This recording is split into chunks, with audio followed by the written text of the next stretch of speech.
When a billionaire's love becomes a cage, sometimes the quietest voice in the room has to scream. Tonight, in one of the city's most exclusive restaurants, a shy waitress will risk everything to save a woman nobody's allowed to hear. A single gesture beneath a table, a secret that could destroy a family empire, and a son so desperate to protect his mother that he's become the very thing threatening her freedom. But here's what he doesn't know yet. The real enemy is standing right beside him, wearing a smile and plotting the perfect betrayal. Stay with me until the end of this story, hit that like button, and drop a comment with your city so I can see how far this journey travels. The rain came down in sheets that Thursday night, turning the streets of downtown into rivers of brake lights and blurred neon. Lena Hart pressed herself against the brick wall of the employee entrance, trying to keep the wind from destroying what little she'd managed to do with her hair. Her fingers were numb, her shoes already soaked through, but she was early, always early, because being late meant being noticed, and being noticed was the last thing Lena ever wanted. She pushed through the heavy door into the kitchen's controlled chaos. Heat hit her face like a wall. The sound was immediate and overwhelming. Spanish curses flying over the grill station, the metallic crash of pots, someone shouting about a ticket that had been up for 8 minutes. Lena kept her head down, sliding past the line cooks toward the staff lockers. "You're going to catch pneumonia coming in like that," Maria said, not looking up from where she was rolling silverware at the prep station. Maria had worked at Aurelius for 17 years, had seen servers come and go like seasons, and had adopted Lena the way she adopted every quiet, nervous girl who wandered through those doors. "I'm fine," Lena said, which was what she always said. "You're soaked. There's extra shirts in my locker if you need one." "I'm fine, really." Maria finally looked up, her dark eyes sharp with the kind of concern that made Lena's chest tight. "That's what you said last winter when you came in with bronchitis and worked a double anyway. Jorge had to literally carry you to the cab."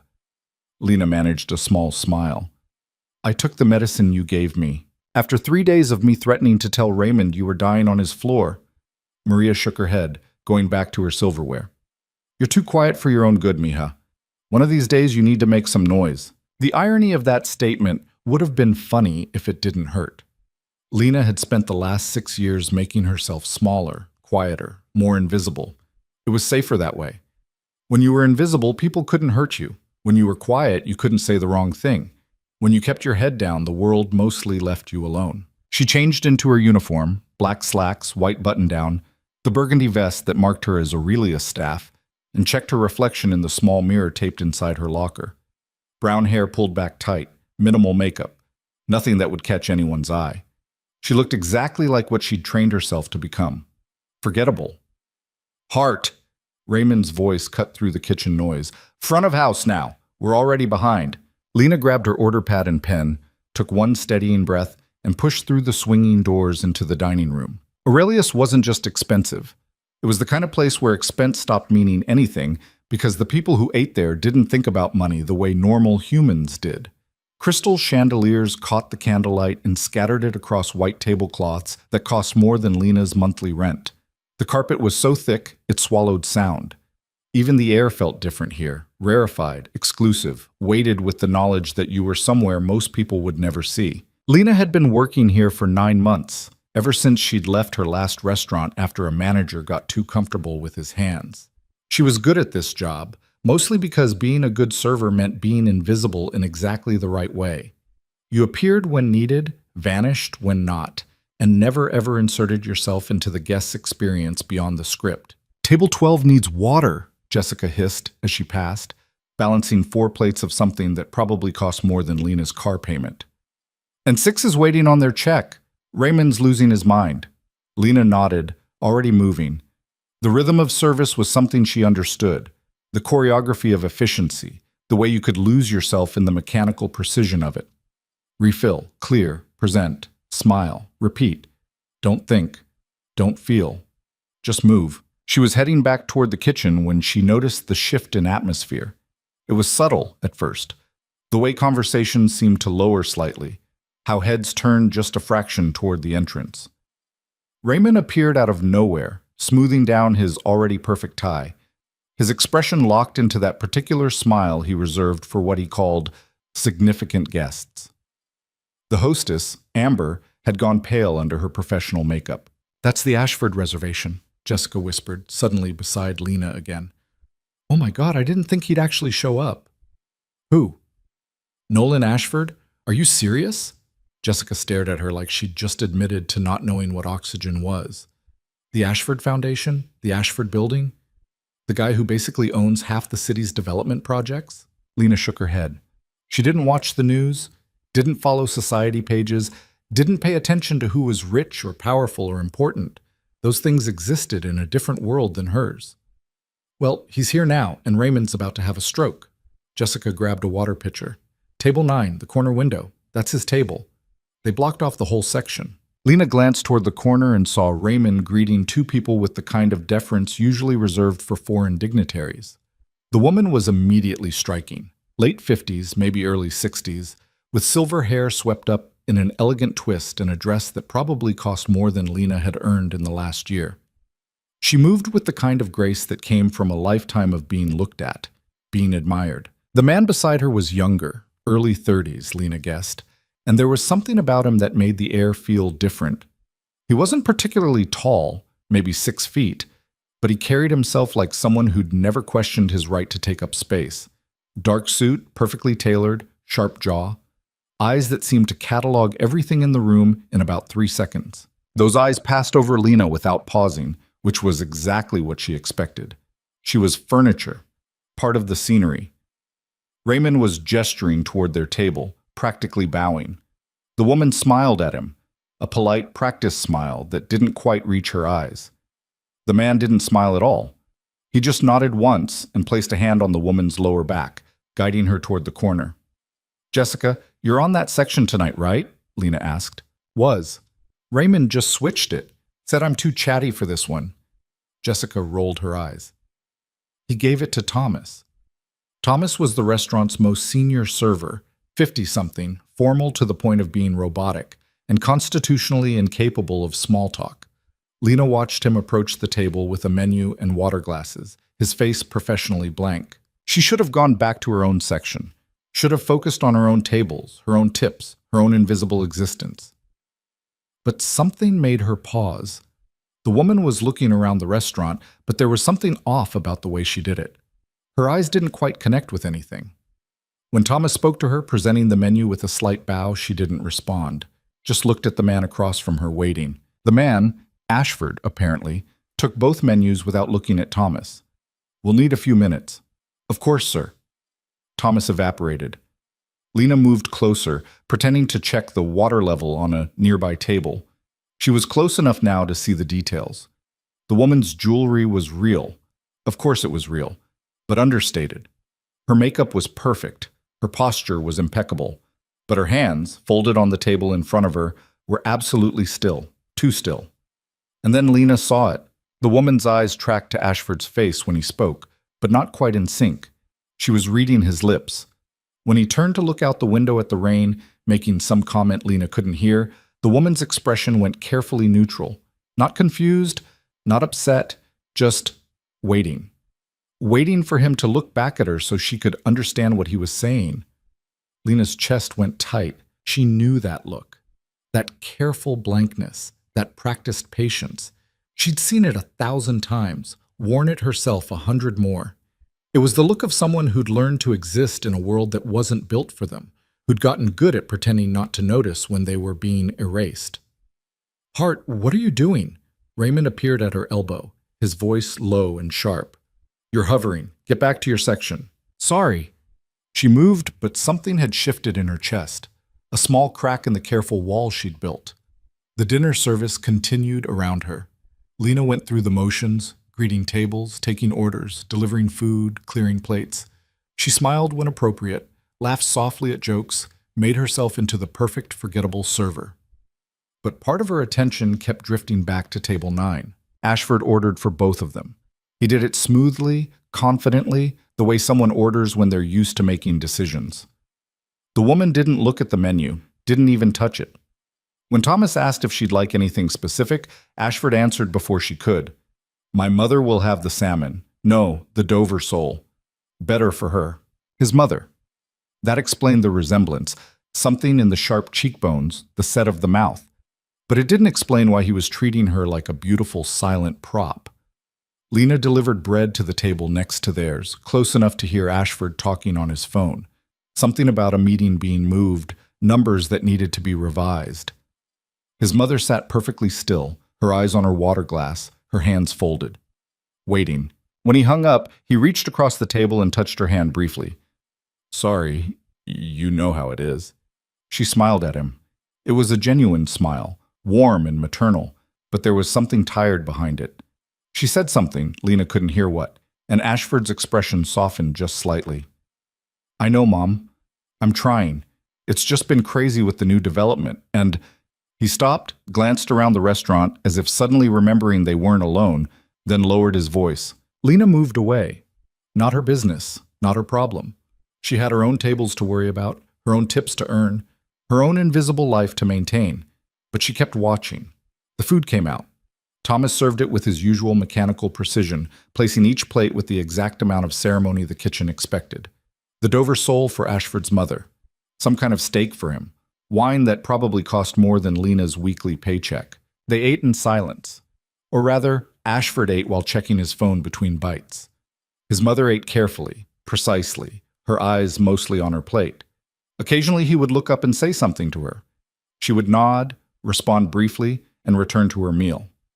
It looked normal. It probably looked normal to everyone in the restaurant. A wealthy son taking his elegant mother to dinner. Nothing unusual, nothing wrong. But Lena could see the careful choreography of it. The way Ashford's mother tracked the conversation only when he was looking at her. The way she held herself so still when he turned away. The way she'd learned to exist in the spaces between his attention. "Table 6 needs their check," Jessica said, passing by with a tray of desserts. "And 12 wants to know if we have the soufflé tonight." Lena nodded, pulled herself back to the present. This wasn't her concern. These people lived in a different world, a world where dinner cost more than her rent, where problems were solved with money and power, where someone like her didn't exist beyond the ability to bring food and clear plates. She printed the check for table 6, delivered it with a smile, assured table 12 that yes, the soufflé was available, but would take 25 minutes.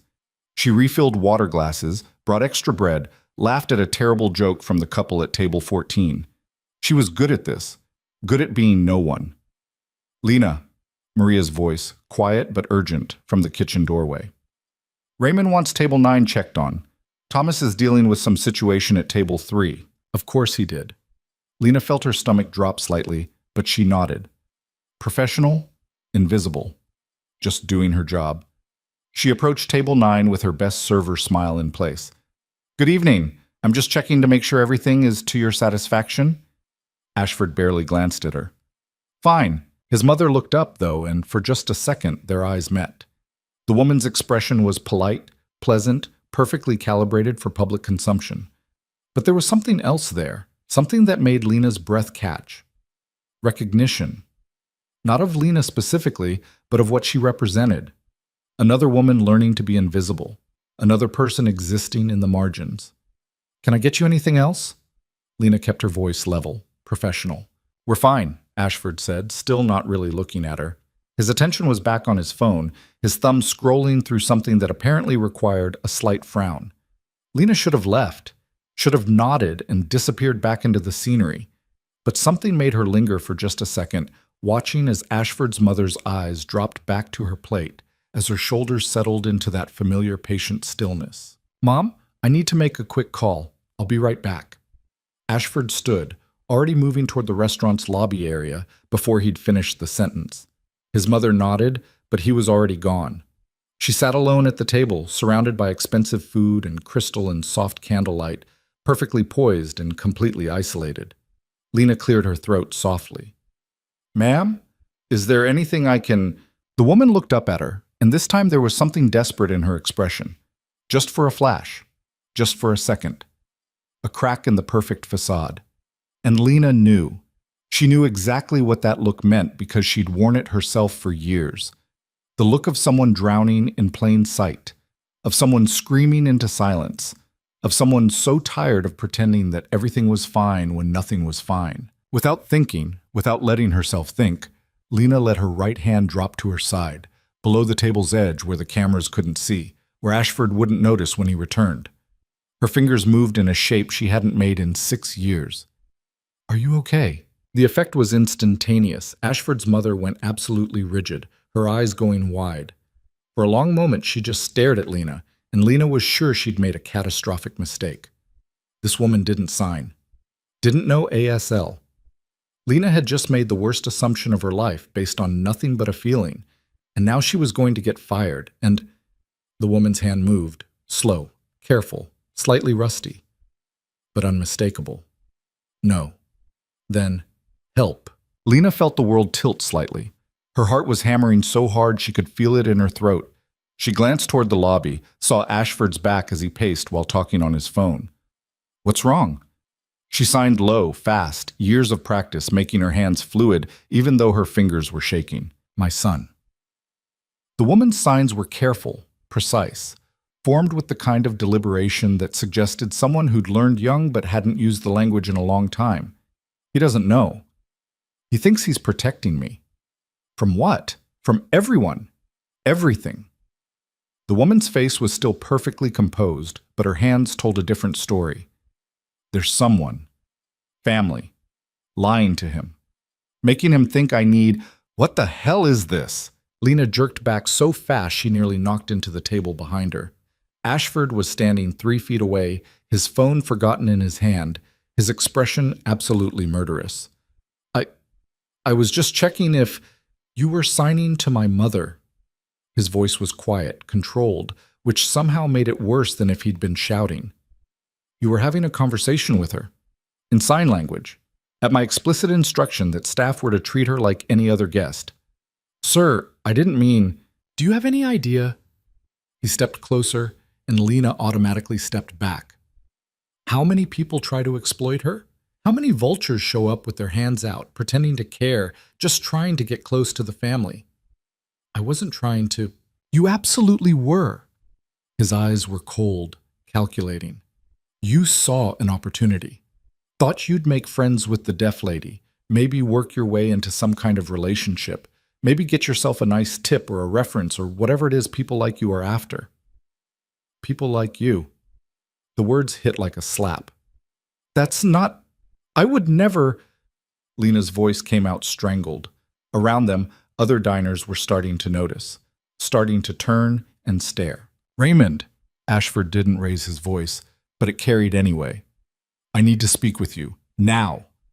Raymond appeared out of nowhere, his face ashen. Mr. Ashford, I apologize profusely for any. This server, Ashford gestured at Lena without looking at her, approached my mother with an agenda, violated your own policy about acknowledging her hearing impairment. I want her removed from this restaurant immediately. The floor seemed to drop out from under Lena's feet. Around them, the entire restaurant had gone quiet. Everyone was watching. Everyone could see her being dragged out into the light, exposed, humiliated. I'm so sorry, she tried again, hating how small her voice sounded. I just wanted to make sure she was. You wanted to insert yourself into our private family dinner. You saw something you thought you could use. Ashford finally looked directly at her, and his eyes were like ice. People like you always do. Nolan? The voice was quiet but absolutely clear. Stop. Everyone froze. Ashford's mother was standing now, one hand on the table for balance, her expression no longer carefully neutral. She looked angry. Actually, genuinely angry, in a way that suggested she didn't get angry often, but when she did, people listened. Mom, please sit down. Ashford's voice had shifted, gone softer. You don't need to. Stop. She said it again, then her hands moved. Fast, sharp, unmistakable even to people who didn't know sign language. You don't speak for me. I'm protecting you. From what? From someone who saw I needed help? Her hands were shaking now, whether from anger or fear or both. This girl showed me more respect in 2 minutes than you've shown me in 2 years. The restaurant was dead silent. Lena stood frozen, watching this family drama unfold in front of 100 witnesses, knowing she'd caused it and having no idea how to stop it. We'll discuss this at home. Ashford's voice had gone flat, dangerous.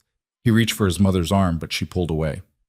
No, her signs were sharp enough to draw blood.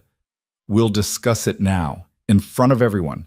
since apparently that's the only way you'll actually listen to me. Mrs. Ashford, please. Raymond tried to interject, but she held up one hand, silencing him. Then she turned to Lena. Her expression softened slightly, though the anger was still there, simmering underneath. Thank you, she signed, for seeing me. Lena felt tears burning behind her eyes and absolutely refused to let them fall. Not here, not in front of all these people. I'm sorry, she whispered. I didn't mean to cause trouble. You didn't. The woman's voice was slightly flat, the way voices often sounded when shaped by silence rather than sound, but it was strong, clear. My son did. My son, who thinks he knows what's best for me, who thinks protecting me means controlling every aspect of my life. Mom, that's not... Ashford started, but she cut him off with a sharp gesture. Tomorrow, she said, her eyes still on Lena. I want to meet with you, privately. There are things you need to know, things about my family that, she glanced at her son, that have been kept from me for too long. Mrs. Ashford, I really don't think, Raymond began, but Ashford held up a hand. Enough. He threw several $100 bills on the table without counting them. We're leaving. He started to reach for his mother again, but she stepped back, maintaining her distance. Her eyes found Lena one more time, and in them was a message Lena couldn't quite read. A warning, maybe. Or a plea. Then Ashford's mother gathered her coat and walked toward the exit with her head high, her son following a few steps behind, and the entire restaurant watched them go in absolute silence. Lena stood there, trembling, knowing her life had just changed in ways she couldn't begin to understand. Knowing she'd broken every rule about staying invisible, staying quiet, staying safe, and knowing, somehow, that she'd do it again. Raymond turned to her, his face a careful mask of professional disappointment. My office. Now. Jessica caught her arm as she passed. What the hell just happened? She whispered. I don't know, Lena said, and it was true. She had no idea what she'd just walked into. No idea what Ashford's mother had been trying to tell her. No idea why a simple gesture of kindness had exploded into this. But she could still see the desperation in that woman's eyes, could still see the silent plea for help. And she knew, with sudden, absolute clarity, that she was going to answer it, even if it destroyed her, even if it destroyed everything. Raymond's office was small and windowless, decorated with framed photos of the restaurant's various awards and celebrity visitors. He sat behind his desk, fingers steepled, expression unreadable. I'm sorry, Lena said before he could speak. I know I crossed a line. She looked like she needed... You embarrassed one of our most important clients. I know. You created a scene in the middle of dinner service.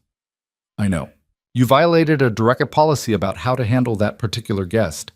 Lena nodded, her throat too tight to speak. Raymond was quiet for a long moment. Then he sighed. You're not fired. She looked up, startled.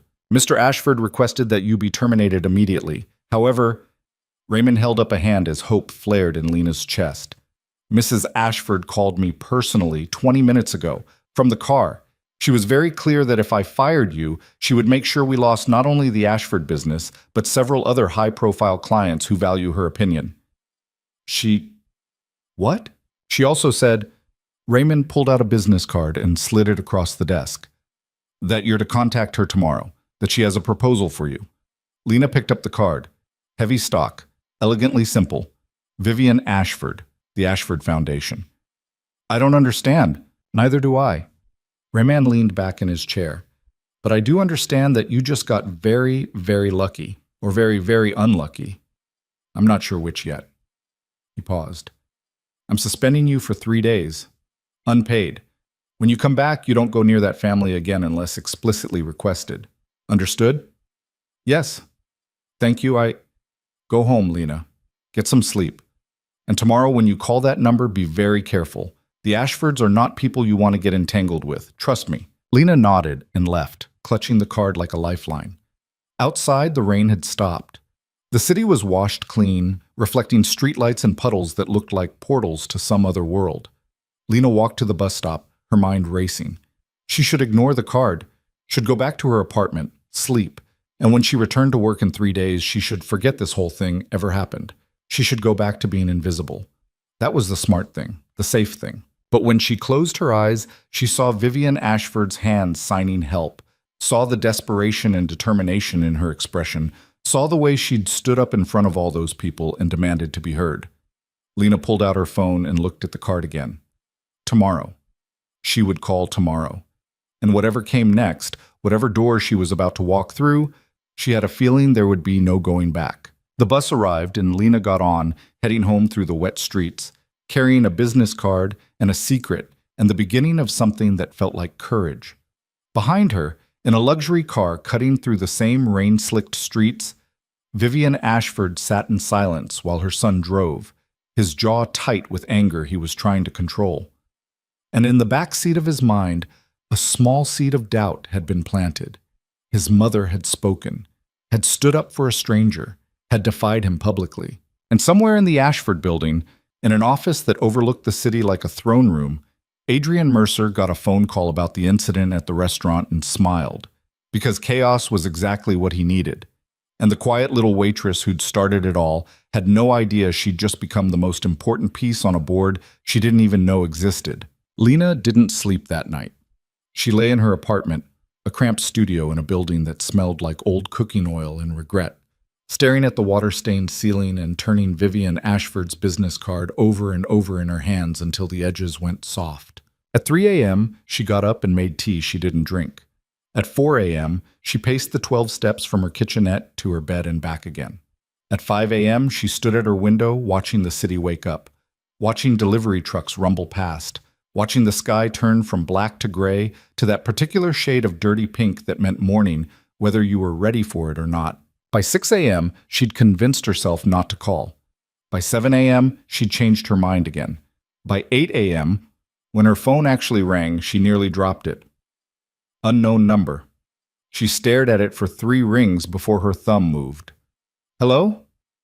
Ms. Hart? The voice was crisp, professional, female. This is Catherine Wu, Mrs. Ashford's personal assistant. Mrs. Ashford would like to meet with you this morning. Are you available at 10? Lena's mouth went dry. Yes. Where? I'll text you the address. Please use the private entrance.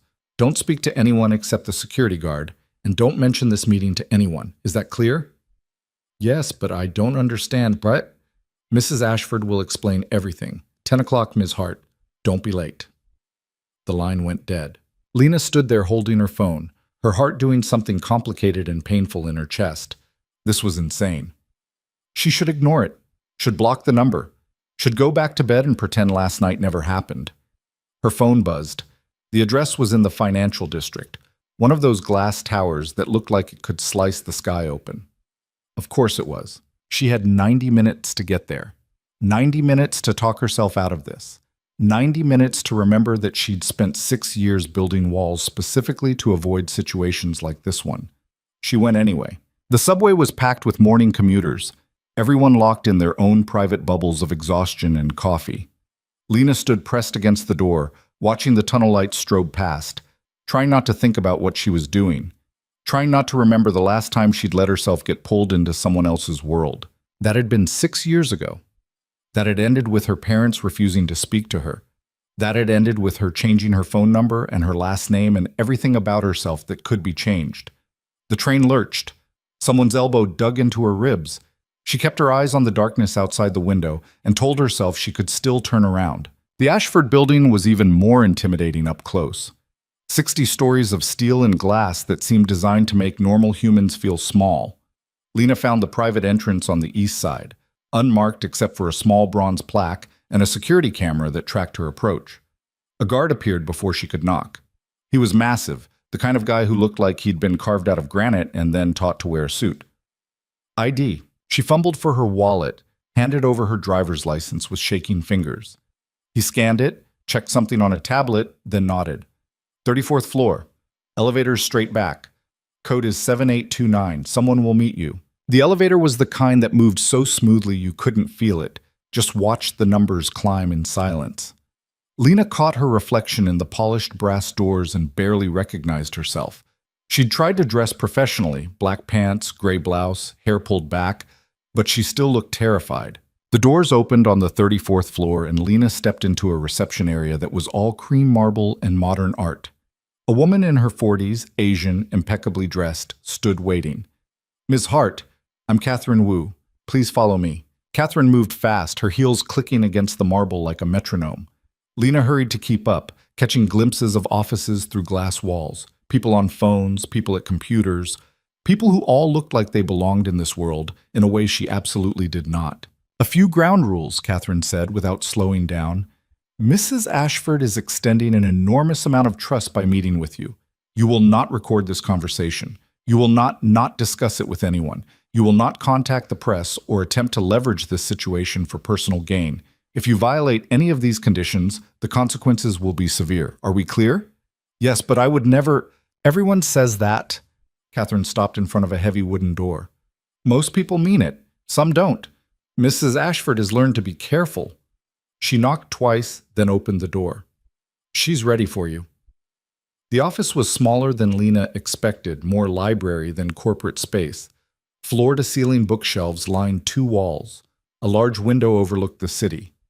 And in a leather chair near that window, backlit by morning sun, sat Vivian Ashford. She looked different in daylight. Older, maybe, or just more real. She wore tailored black pants and a cream silk blouse, her silver hair loose around her shoulders. Without the restaurant's candlelight and expensive staging, she looked less like a museum piece and more like a woman who was very, very tired. "Miss Hart," Vivian stood, extending her hand. "Thank you for coming." Her voice still had that particular quality, slightly flat, the consonants careful, but it was stronger than it had been at the restaurant. More certain. Lena shook her hand, feeling awkward and out of place. "I don't understand why I'm here." "Because you're the first person in 2 years who's seen me as something other than my son's responsibility." Vivian gestured to the chair across from hers. "Sit, please. Catherine will need privacy." Catherine nodded and left, closing the door behind her with a soft click. Vivian settled back into her chair, studying Lena with an intensity that made her want to squirm. Then, without warning, her hands moved. "You know ASL." "How?" Lena hesitated, her hands half rising before she forced them down. "I'd rather not.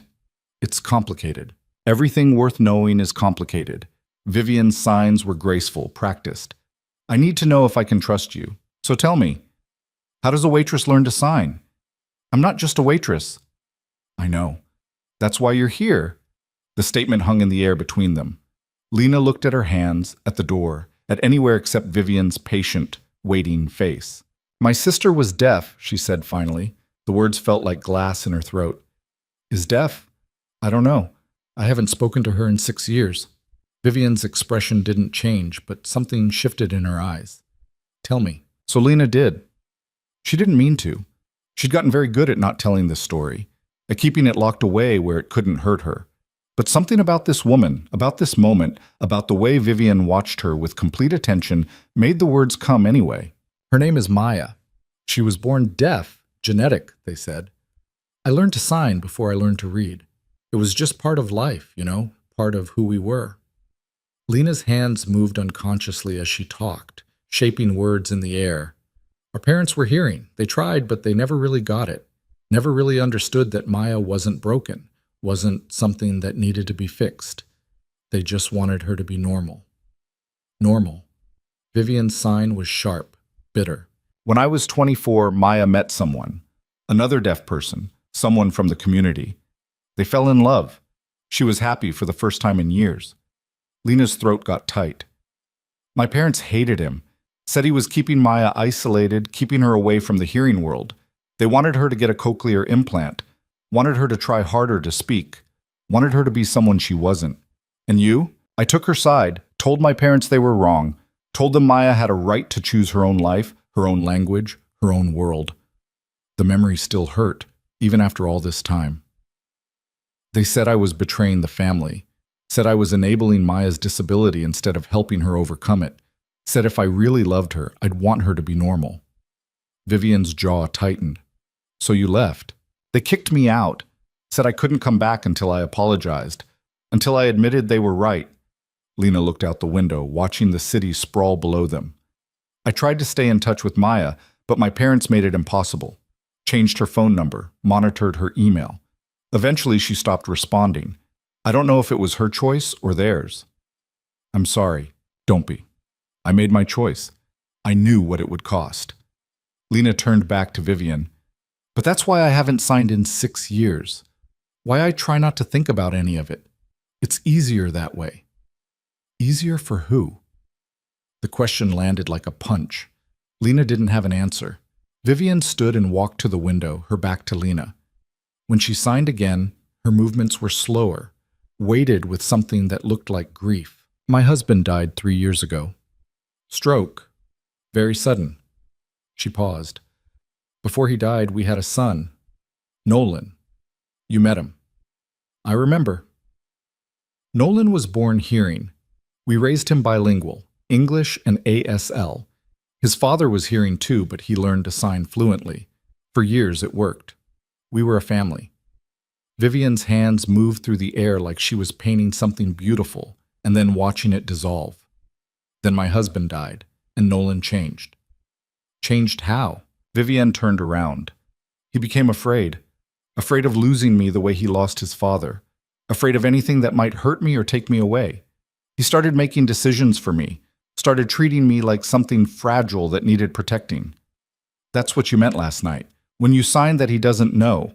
He doesn't know a lot of things, because someone has been lying to him. Vivian sat back down, leaning forward. My husband's nephew, Adrian Mercer. He works for the foundation. Nolan trusts him completely.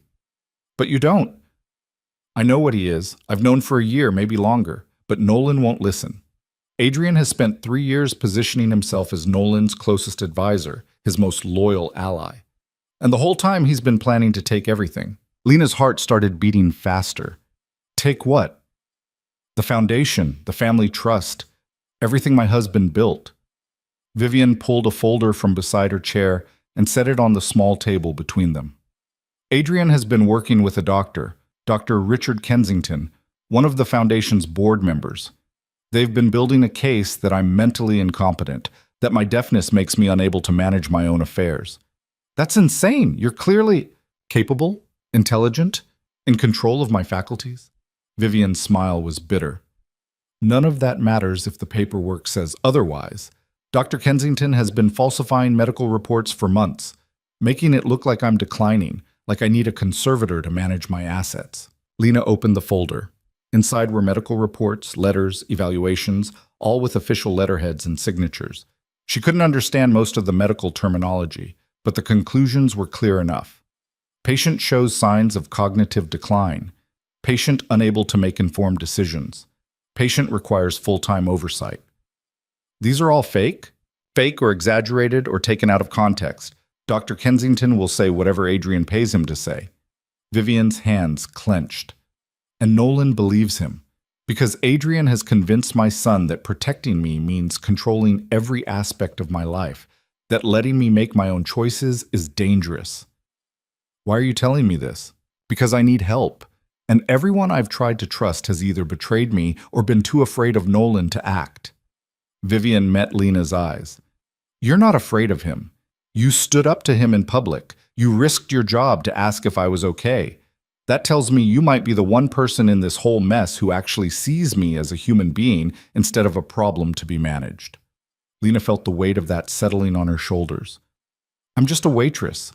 I can't fight billionaires and doctors, and you're not just anything. Vivian's voice was sharp. You survived being cut off from your family because you stood up for what was right. You learned an entire language because you loved your sister. You see people who everyone else makes invisible. That's not just anything. What do you want me to do? Vivian pulled out another document. This one looked different, more official, with multiple signatures and a foundation seal at the top. 3 months ago, before Adrian's plan was fully in motion, I started working on something. A proposal for a new foundation initiative focusing on deaf education and accessibility. It's been my passion project for years, but my husband's death delayed it. I've kept it quiet, kept it separate from the main foundation business. She handed the document to Lena. This proposal represents everything I believe in, everything I've been fighting for. If I can present it to the board, if I can show them I'm still capable of leading, still have vision and purpose, it undermines Adrian's entire case. Lena scanned the proposal. It was comprehensive, Plans for schools, technology grants, teacher training programs, community partnerships. Millions of dollars allocated to making the world more accessible. This is incredible. It's my legacy. Or it would be if I could get anyone to listen. Vivian leaned back. Adrian has isolated me from the board. Convinced Nolan that board meetings are too stressful for me. I haven't been to Foundation headquarters in 8 months. I'm a ghost in my own organization. So present it anyway. Force them to listen. I can't. Not without Nolan's support. He controls access to board meetings now. He thinks he's protecting me from stress, but really he's giving Adrian exactly what he needs. A clear path to remove me entirely. Lena set down the proposal, her mind racing. What does this have to do with me? I need someone on the inside. Someone who can get close to Nolan, who can see what Adrian is really doing, who can help me gather evidence. Vivian's expression was intense. I need someone Nolan doesn't see as a threat. Someone he might actually listen to. You want me to spy on your son. I want you to help him see the truth before it's too late. Before Adrian destroys everything and Nolan realizes he was manipulated into betraying his own mother. Lena stood up, suddenly needing space. This was too much. Too big. Too dangerous. I can't do this. I don't know anything about corporate politics or legal battles or... You know about being silenced. You know about being erased. You know what it's like when the people who are supposed to protect you become the ones who hurt you most. Vivian stood too, moving closer. I'm not asking you to fight my battles. I'm asking you to help me fight them myself. Why me? Why not hire a lawyer or a private investigator? Or because Adrian would see them coming. Because Nolan would shut them down immediately. But you? Vivian's smile was sad. You're invisible. You said it yourself. You've spent years making yourself disappear. That's exactly what I need. Lena wanted to say no. Wanted to walk out of this office and go back to her quiet, invisible life. But she kept seeing Maya's face, kept hearing her parents' voices telling her that love meant control, that protection meant erasure, that the best way to help someone was to make their choices for them. If I do this, she said slowly, and I'm not saying I will, what exactly would it involve? Vivian's expression shifted, became sharper, more focused. First, you gather information. Adrian meets with Dr. Kensington every Thursday at a cafe near the hospital. I need to know what they're planning, what their timeline is. Second, you get close to Nolan. Make him see you as a person, not a threat. Plant seeds of doubt about Adrian without being obvious. He hates me. He's angry at you, that's different. Anger fades, hatred doesn't. Vivian pulled out a checkbook. I'll pay you for your time. Whatever you're making at the restaurant, I'll triple it. This is a job, not a favor. I don't want your money. Then you're a fool. Everyone wants money. The question is whether they're willing to admit it. Vivian's eyes narrowed. Don't pretend to be noble, Ms. Hart. We both know you're doing this for the same reason I'm asking, because walking away would mean accepting that powerful people can erase whoever they want, and neither of us can live with that. The words stung because they were true. Lena thought about her studio apartment, her suspended shifts, her life built on the thinnest possible margin.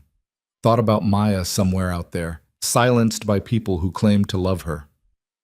I want to help, she said quietly, but I need you to understand something. I'm not good at this.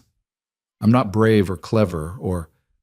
You stood up in front of 100 people and challenged one of the most powerful men in the city. You're braver than you think, or stupider. Vivian actually smiled at that. Sometimes they're the same thing. She pulled out her phone, typed something quickly. I'm sending you a number. It's a secure line. Call me if you find anything, if you need help, if anything goes wrong. Don't use your regular phone. Don't email. Don't leave a paper trail Adrian can follow. Lena's phone buzzed. The number appeared, no name attached. There's one more thing, Vivian said.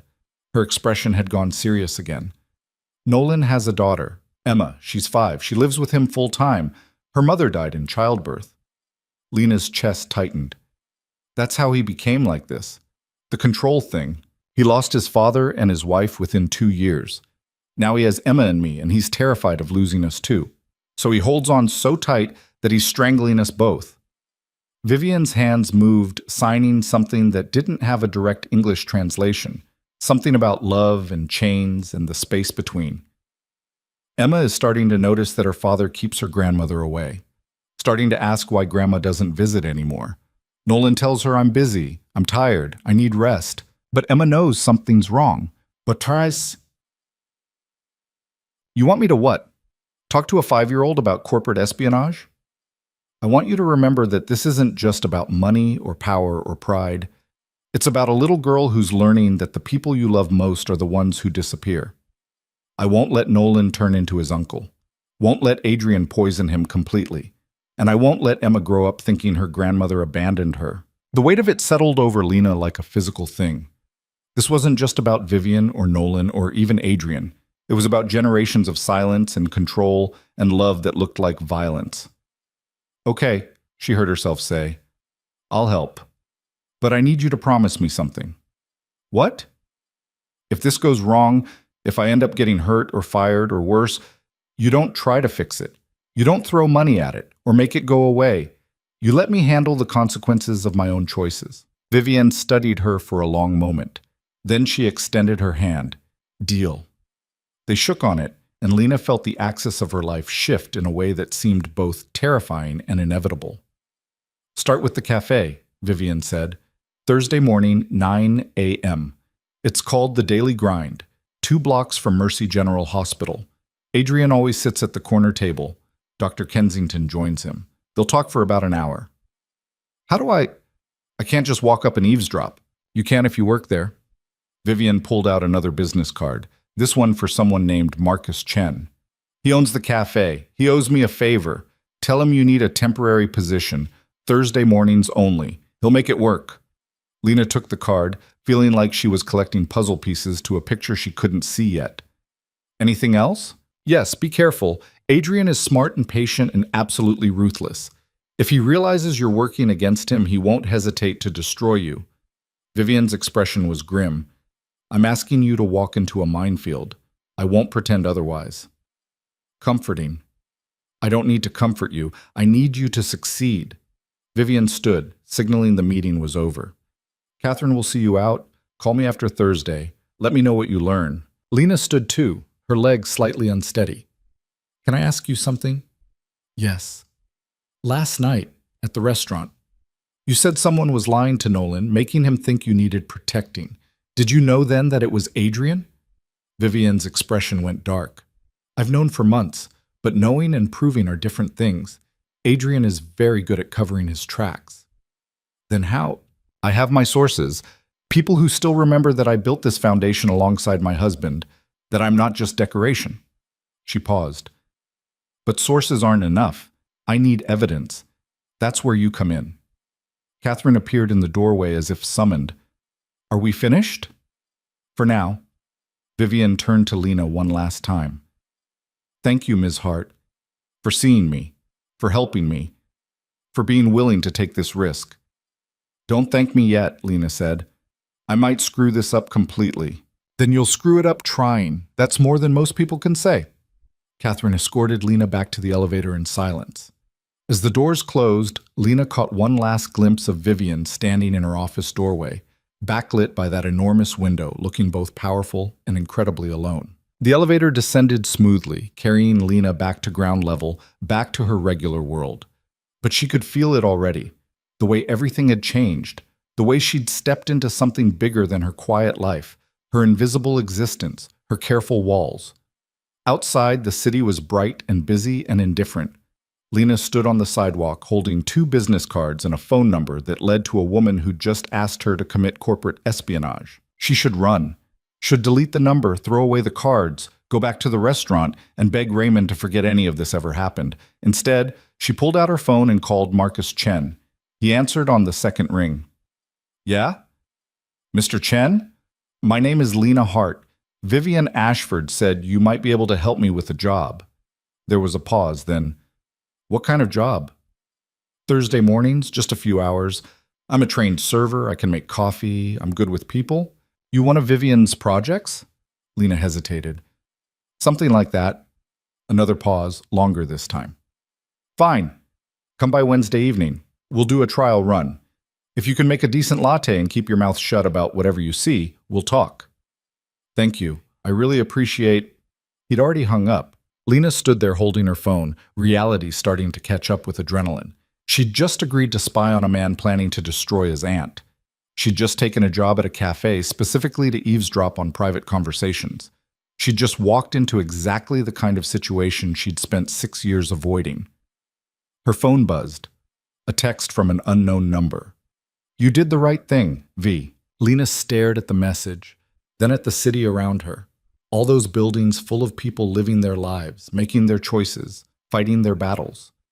She thought about Maya, about her parents, about all the years she'd spent being quiet and invisible and safe. Safe hadn't saved her sister. Safe hadn't fixed her family.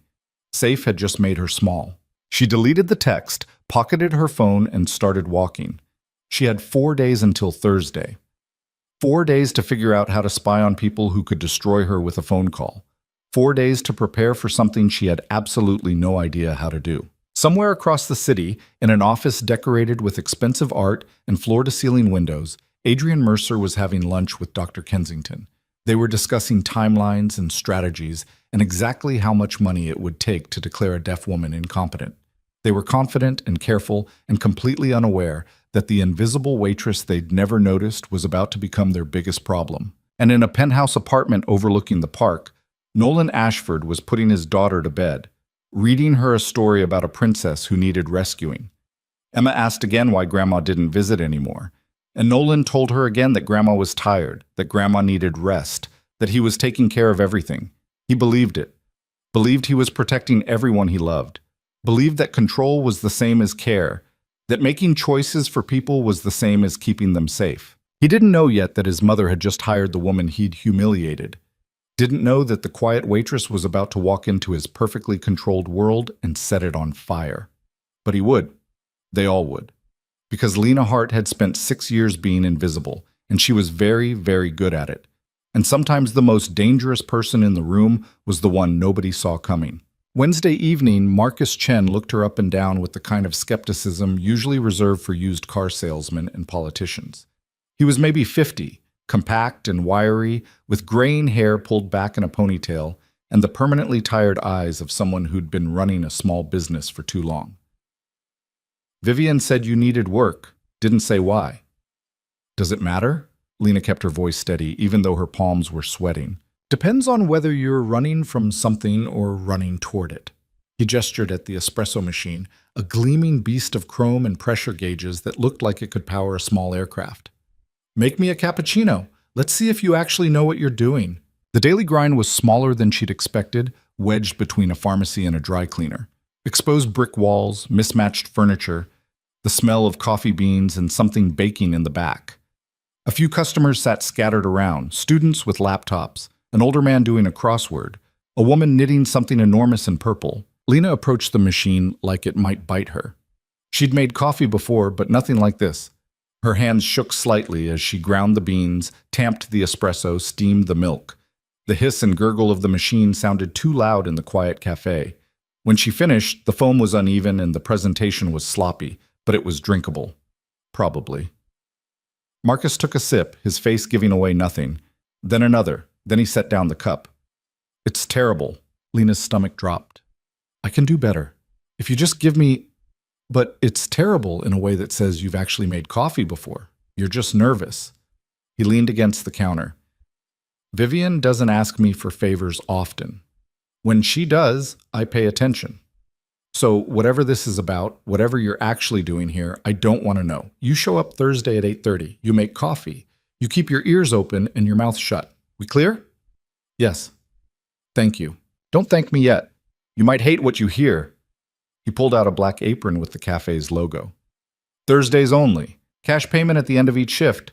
You see Adrian Mercer and Dr. Kensington. You pour their coffee. You smile. You disappear.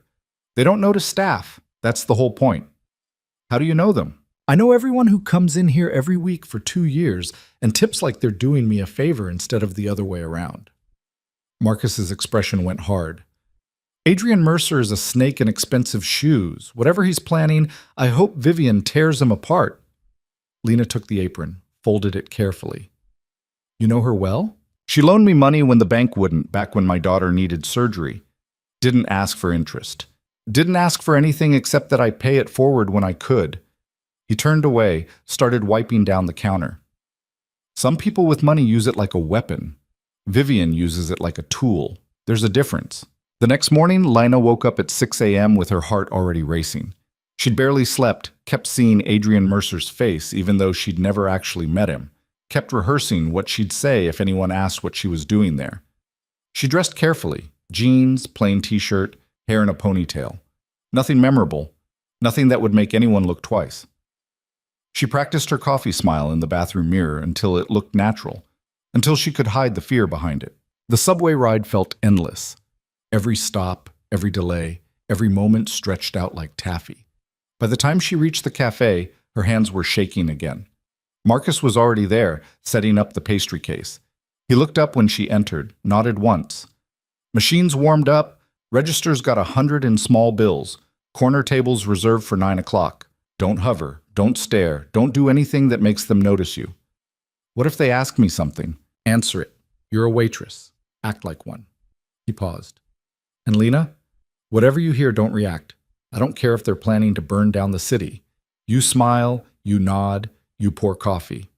Save the heroics for later. The morning started slow. A few regulars drifted in. The crossword guy, a jogger in expensive athletic wear, 3 construction workers who ordered enough coffee to fuel a small army.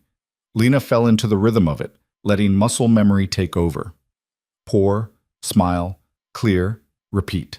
At 8:55, the door opened and a man walked in who could only be Adrian Mercer.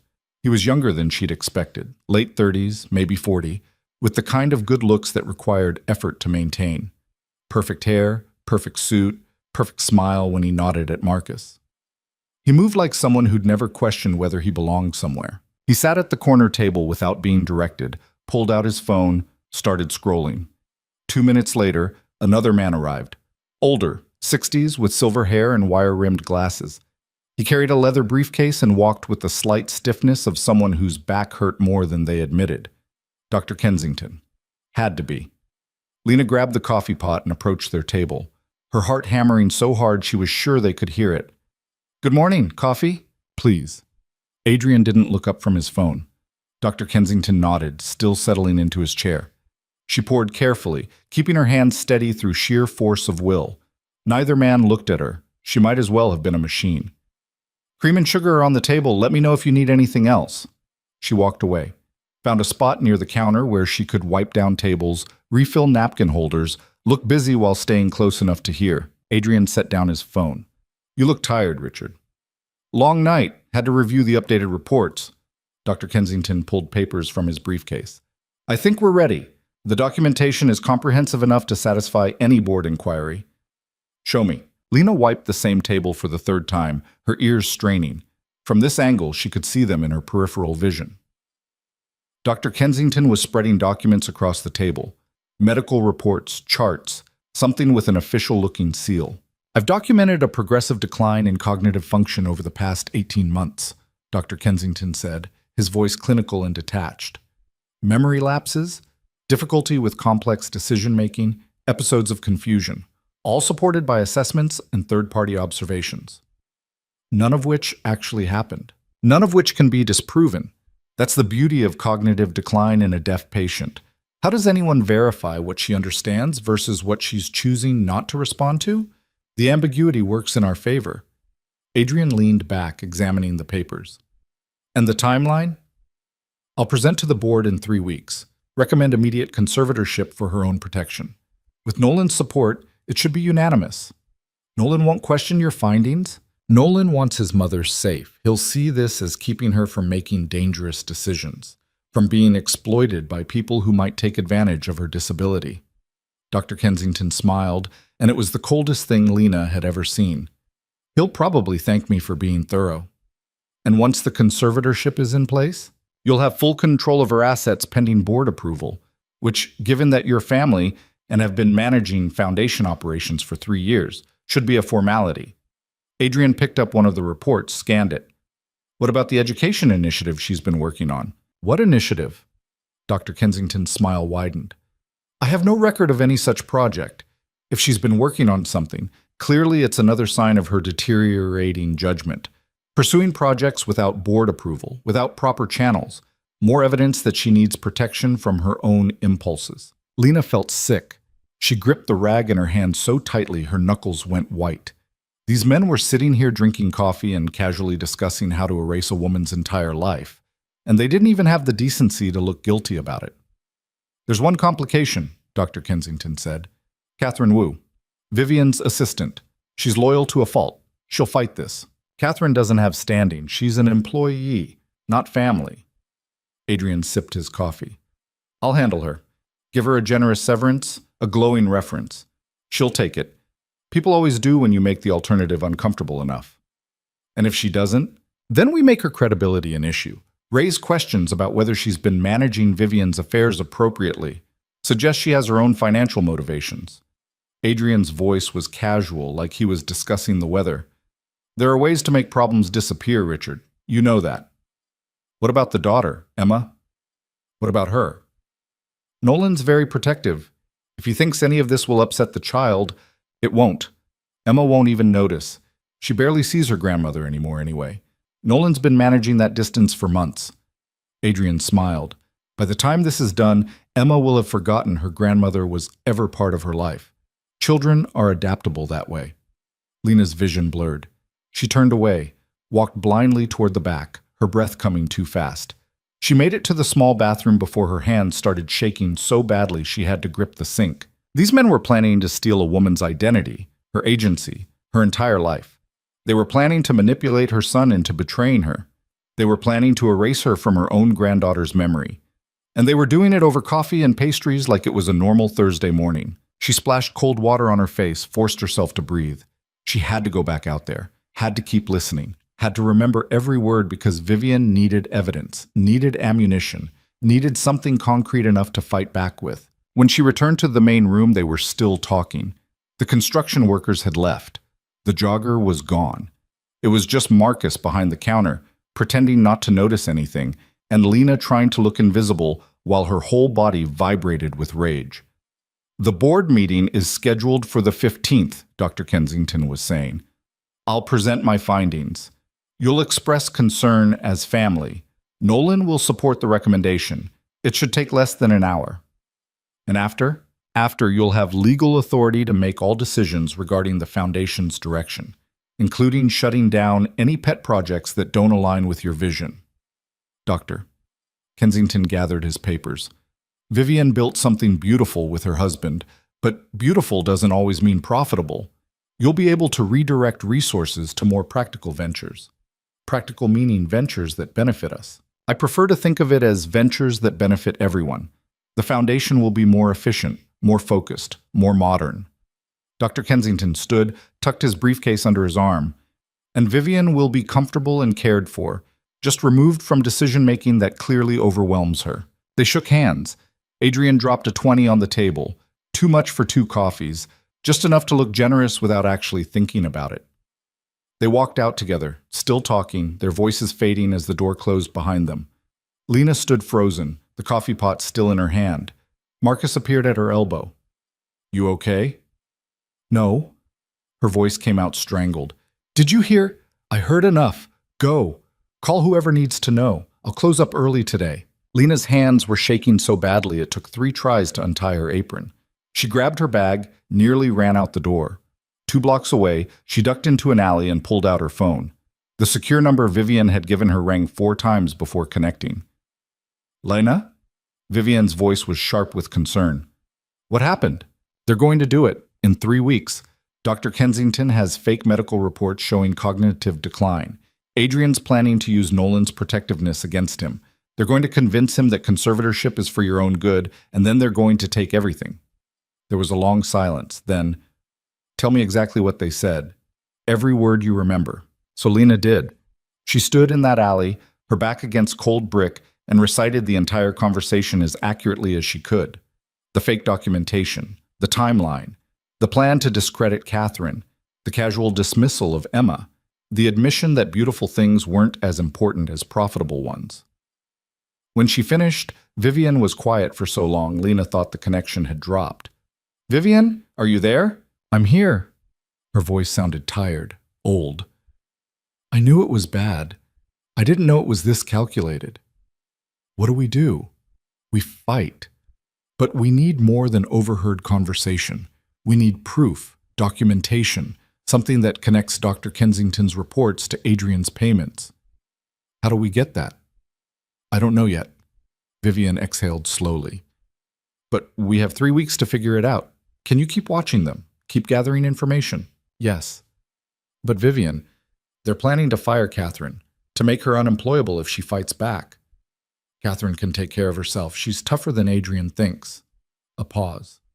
But she needs to know what's coming. I'll handle that conversation.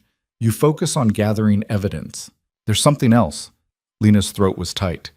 They talked about Emma, about how she'll forget you. Adrian said children are adaptable, like it was a good thing, like erasing you from her life was just a practical decision. Vivian's voice went hard. That's where he's wrong. That's where they're all wrong. Emma won't forget me, because I won't let this happen. How can you stop it if Nolan won't listen? Then we make him listen. We force him to see what Adrian really is.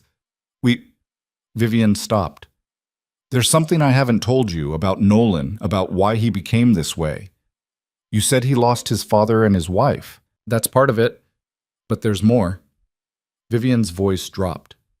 When Nolan's wife died, Adrian was the one who held him together. Stayed with him at the hospital, helped him plan the funeral, took care of all the details Nolan couldn't handle. Nolan thinks Adrian saved him, thinks he owes him everything. Lena's chest tightened. So Adrian has leverage, emotional leverage, the worst kind. Nolan can't see past his gratitude, can't imagine that the man who helped him through his darkest moment might be using that trauma against him. Then we show him, we prove it. How? Nolan won't meet with me, won't take my calls except for brief check-ins he controls. Adrian's made sure of that. Lena thought about Nolan's face at the restaurant, the anger, the protective fury, the absolute certainty that he was right. What if I talk to him? He hates you. He's angry at me. You said that's different. Lena leaned against the wall, her mind racing. What if I apologize? What if I tell him I was out of line at the restaurant, that I understand he was just protecting his mother? What if I make myself small enough that he stops seeing me as a threat? And then what? Then I plant seeds. Small ones, gentle ones. Questions that make him look at Adrian differently. Nothing obvious. Nothing he can dismiss as an attack. Vivienne was quiet, considering. It's risky. If Adrian finds out you're working for me, he won't. I'm invisible, remember? People like him don't see people like me. Lena's jaw set. I spent 6 years hiding. Maybe it's time to use that. Nolan won't agree to meet with you. So I'll make him. I'll show up somewhere he has to be. Lena stopped. Where does he take Emma? Parks? Museums? Where does a billionaire single father spend time with a 5-year-old? Madison Park. Sunday mornings. They feed the ducks. Vivian's voice softened. It was something my husband started, a tradition. Nolan's kept it going. Then that's where I'll be. This Sunday. Lena, you don't have to. Yes, I do. Because in 3 weeks, Dr. Kensington is going to stand up in front of that board and lie about you. And if we don't stop him, if we don't give Nolan a reason to question what he thinks he knows, Adrian wins. He takes everything. And Emma grows up thinking her grandmother didn't care enough to fight for her. Another long silence, then, thank you for doing this, for risking. Don't thank me yet. I might make everything worse. Or you might save everything. Vivian's voice was gentle. Either way, you're trying. That's more than most people do. They hung up. Lena stood in the alley, her phone still clutched in her hand, reality settling over her like a weight. She'd just agreed to confront a man who'd publicly humiliated her. She'd just agreed to spy on people who could destroy her with a phone call. She'd just agreed to put herself directly in the line of fire. She was either brave or insane. Probably both. Sunday morning came too fast. Lena stood at the edge of Madison Park, watching joggers and dog walkers and families enjoying the unseasonably warm weather. The pond glittered in the sunlight. Ducks paddled in lazy circles, used to being fed by humans who thought bread was a treat instead of nutritionally questionable at best. She'd been there for 20 minutes, trying to look casual, trying not to feel like she was stalking someone. She'd brought a book she wasn't reading, found a bench with a clear view of the pond, and waited. At 10:15, she saw them. Nolan walked with his hands in his pockets, his stride relaxed in a way it hadn't been at the restaurant. Beside him, holding his hand and practically bouncing with excitement, was a little girl with dark curls and a purple jacket. Emma. Lena's heart clenched. The kid was tiny, full of that particular energy that 5-year-olds had, like she was powered by sunshine and questions and an absolute certainty that the world was made for exploring. They stopped near the pond's edge. Nolan pulled out a small bag. Crackers, not bread, which meant he'd actually done research on what ducks should eat. Emma grabbed a handful and started throwing them with absolutely no accuracy, laughing every time a duck waddled over. Lena stood up, walked toward them before she could talk herself out of it. Nolan saw her coming. His expression went from relaxed to guarded in about half a second. Mr. Ashford. She stopped a respectful distance away, keeping her voice level. I'm sorry to interrupt. I just wanted to apologize for the other night. At the restaurant, I was out of line. His jaw tightened. You're following me now? No, I live 2 blocks from here. I come to this park every Sunday. It was a lie, but a plausible one. I saw you and thought I should say something, but if you'd rather I leave...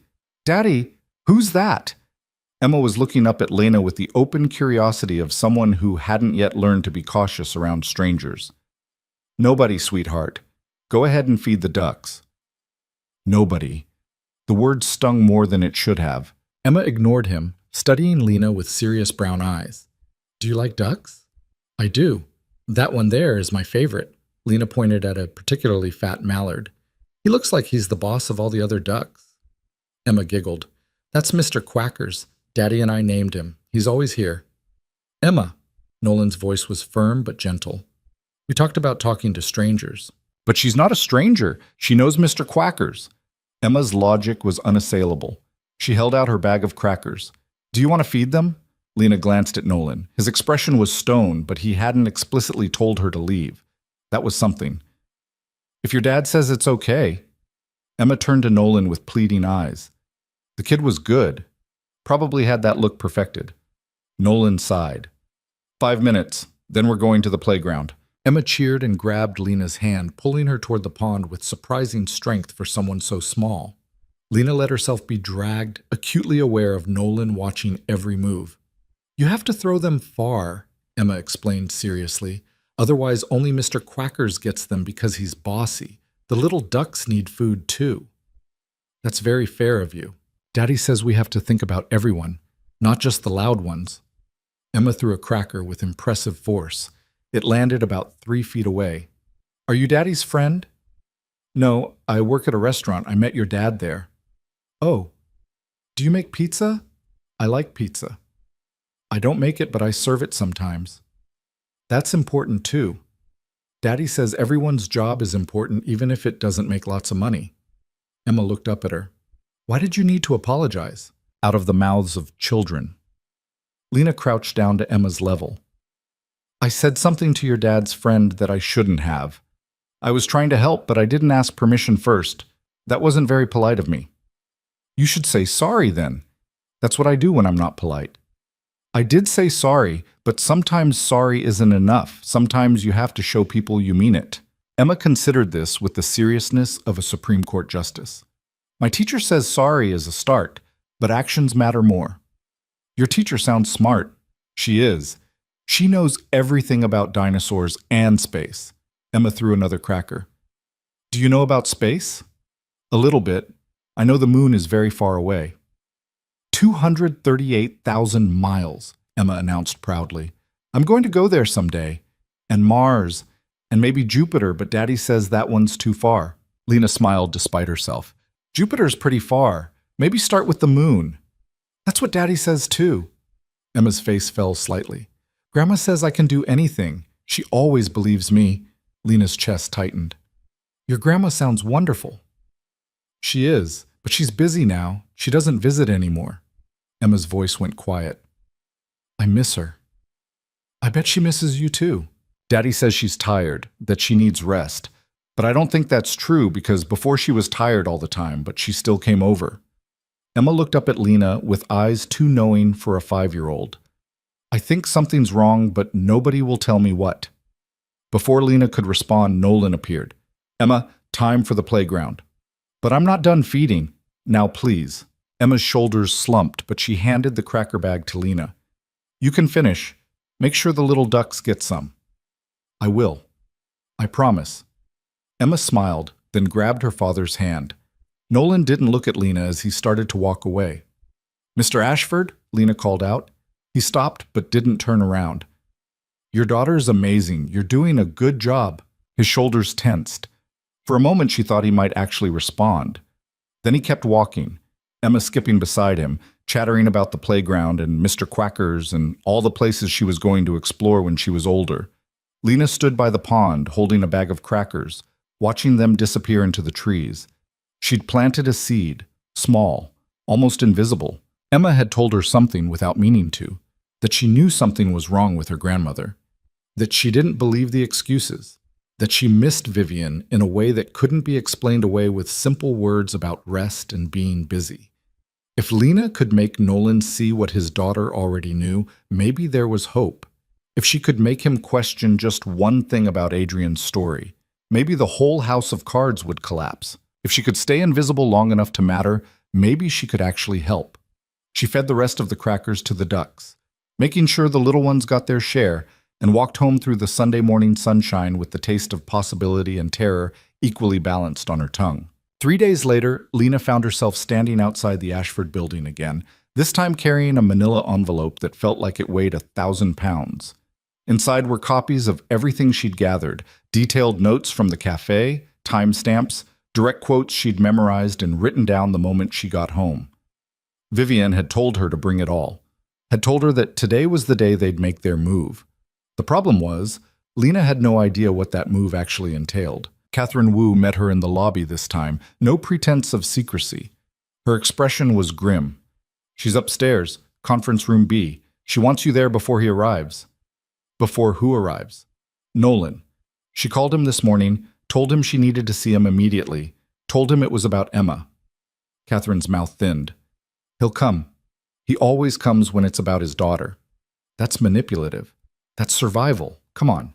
The conference room was smaller than Lena expected, more intimate. A long table, leather chairs, windows overlooking the city. Vivian stood at those windows, her back straight, her hands clasped behind her. She didn't turn when they entered. He'll be angry, she said quietly. He'll feel ambushed, but I'm out of options. Adrian moves the conservatorship hearing up. It's in 1 week now, not 3. Lena's stomach dropped. What? Why? Because he's smart. Because he knows I'm planning something. One of his people must have seen us meeting, or maybe he's just cautious. Vivian finally turned around. She looked older in the harsh morning light, more fragile. We're out of time, so I'm doing the one thing I promised myself I wouldn't do. I'm forcing my son to choose. Between you and Adrian, between the truth and the comfortable lie he's been living. Vivian's expression was steel wrapped in silk.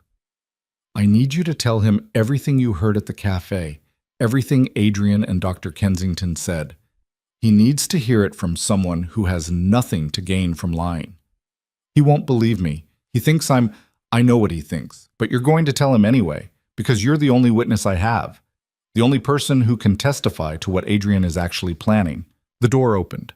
Nolan walked in like he owned the building, which technically he did. He saw his mother and his expression softened for just a second. Then he saw Lena and it went hard again. What is she doing here?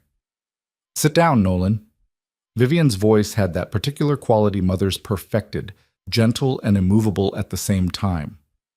I'm not sitting down until you tell me why the woman who harassed you at dinner is in a private conference room. She didn't harass me, she saved me. And if you sit down and actually listen for once in your life, you might understand why. Nolan's jaw clenched. Mom, I don't have time for... Make time. Vivian sat, gesturing to the chair across from her. Please. Something in her tone must have gotten through because Nolan sat, but his body language screamed resistance. Arms crossed, shoulders tight, eyes cold when they flicked toward Lena. You have 5 minutes. Then I'm leaving and taking you with me. You shouldn't be dealing with this kind of stress. This kind of stress? Vivian's hands moved, sharp and fast. You mean the stress of being erased from my own life? The stress of watching my son treat me like a child who can't make her own decisions? That's not what I'm doing. Then what do you call it when you screen my calls? When you cancel my meetings without asking? When you tell the board I'm too fragile to attend? Vivian leaned forward. What do you call it when you let Adrian Mercer make decisions about my life without my knowledge or consent? Adrian is trying to protect you. We both are. From what? From living? From having agency? Her voice rose slightly. I'm deaf, Nolan. Not incompetent. Not a child. Not a problem that needs managing. I know that. I've never said, you don't have to say it. You show it every single day. Vivian gestured at Lena. She's going to tell you something, and you're going to listen. Actually listen, not just wait for your turn to explain why you're right and everyone else is wrong. Nolan turned to Lena, his expression somewhere between fury and confusion. Fine. Talk. Lena's mouth went dry. Every instinct screamed at her to run, to apologize, to make herself small and invisible again. But she thought about Emma asking why Grandma didn't visit, about Vivian's hands shaking when she signed about being erased, about Adrian's cold smile when he talked about making problems disappear. Last Thursday, she began, her voice steadier than she felt. I was working at the Daily Grind. It's a cafe near Mercy General. Your cousin Adrian meets there every Thursday morning with Dr. Richard Kensington. Nolan's expression didn't change. So I heard their entire conversation about the conservatorship hearing, about the fake medical reports Dr. Kensington has been creating, about how they're planning to use your love for your mother against you. That's insane. Richard is one of the most respected. He's being paid to lie. Lena pulled out her notes. He told Adrian that he's documented progressive cognitive decline over 18 months, memory lapses, confusion, inability to make complex decisions, none of which actually happened. He said the beauty of diagnosing cognitive decline in a deaf patient is that nobody can verify what she understands versus what she chooses not to respond to. Nolan stood up. I'm not listening to this. You're making accusations about a doctor who's been treating my mother for... Sit down. Vivian's voice cracked like a whip. You wanted to protect me? Then protect me from the people actually trying to hurt me, not the ones trying to help. She's lying. She has to be. Adrian wouldn't... Adrian said he'll have full control of my assets once the conservatorship is approved, Vivian cut in. He said he'll redirect foundation resources to more practical ventures, meaning ventures that benefit him. He called my education initiative a pet project, said beautiful things aren't as important as profitable ones. Nolan looked between them, his face going pale. How do you know what Adrian said? Because I heard him say it, Lena said quietly. He and Dr. Kensington talked for an hour. They discussed exactly how they'd manipulate you into supporting the conservatorship. They talked about firing Catherine and destroying her credibility if she fought back. They talked about Emma. That got his attention. What about Emma? Adrian said she'd forget her grandmother eventually, said children are adaptable that way, like erasing your mother from your daughter's life was just a practical decision that wouldn't matter in the long run. Lena met his eyes. But Emma already knows something's wrong. She told me in the park. She said she doesn't believe that her grandma is just tired. She said she misses her. Nolan's hands were shaking. You're lying. You have to be lying, because if you're not... He stopped, his breath coming too fast. If she's not, then you've been helping someone destroy the person you're trying to protect. Vivian's voice was gentle now, sad. I know you love me. I know you're scared. But Nolan, you're drowning me in that love. You're suffocating me with it. I watched Dad die. I watched Sarah die. I can't lose you too. So you're keeping me alive by making sure I don't actually live. Vivian stood, walked around the table, sat beside her son. Baby, I know you're scared, but the answer to fear isn't control. It's trust. And you stopped trusting me to know what's best for myself the day your father died. Because you were grieving, because you weren't thinking clearly. I'm still grieving. I'll grieve him for the rest of my life. But that doesn't mean I've stopped being capable. She took his hand. You want proof? Fine. Ask me anything. Test my memory, my judgment, my ability to make decisions. Go ahead. Nolan pulled his hand away, stood up, paced to the window. His shoulders were rigid, his breathing uneven. Lena stayed quiet, watching him process, watching him fight against everything he'd believed for 3 years. "Richard showed me reports," he said finally. "Medical documentation. He said you were declining, that you needed protection before things got worse." "Did you ever ask me about those reports? Did you ever wonder why I wasn't present for the evaluations? Why nobody ever discussed the findings with me directly?" Nolan turned around slowly. "Richard said discussing them with you would be distressing, that it was better to handle things quietly. And you believed him. He's a doctor. He's been on the foundation board for 15 years. Why wouldn't I believe him?" "Because he's lying to you." Vivian's voice was steel. "And somewhere deep down, I think you know it. I think you've known something was wrong for a while now.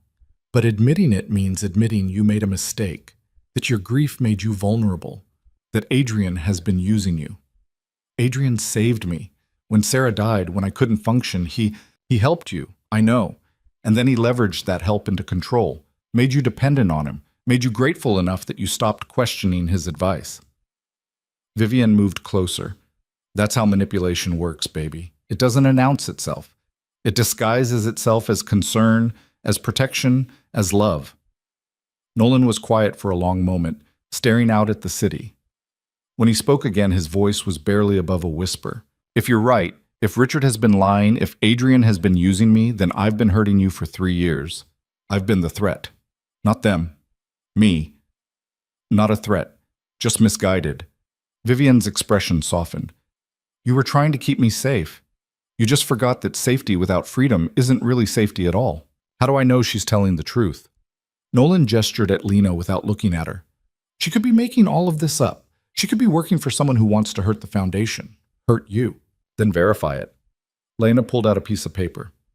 "These are the dates and times of every meeting I witnessed. Get phone records. Check if Adrian and Dr. Kensington were at the daily grind when I say they were. Pull financial records. See if there are payments between them that can't be explained." "That would take weeks." "You have a week. The hearing is in 7 days." Vivian's voice was calm but firm. "You can spend that week trying to prove I'm wrong. Or you can spend it helping me fight back. Your choice." Nolan looked at his mother, really looked at her, maybe for the first time in years. Lena watched the moment happen, the crack in his certainty, the first real doubt. "What do you need me to do?" Vivian pulled out a folder, the same one she'd shown Lena in their first meeting. "I need you to read this.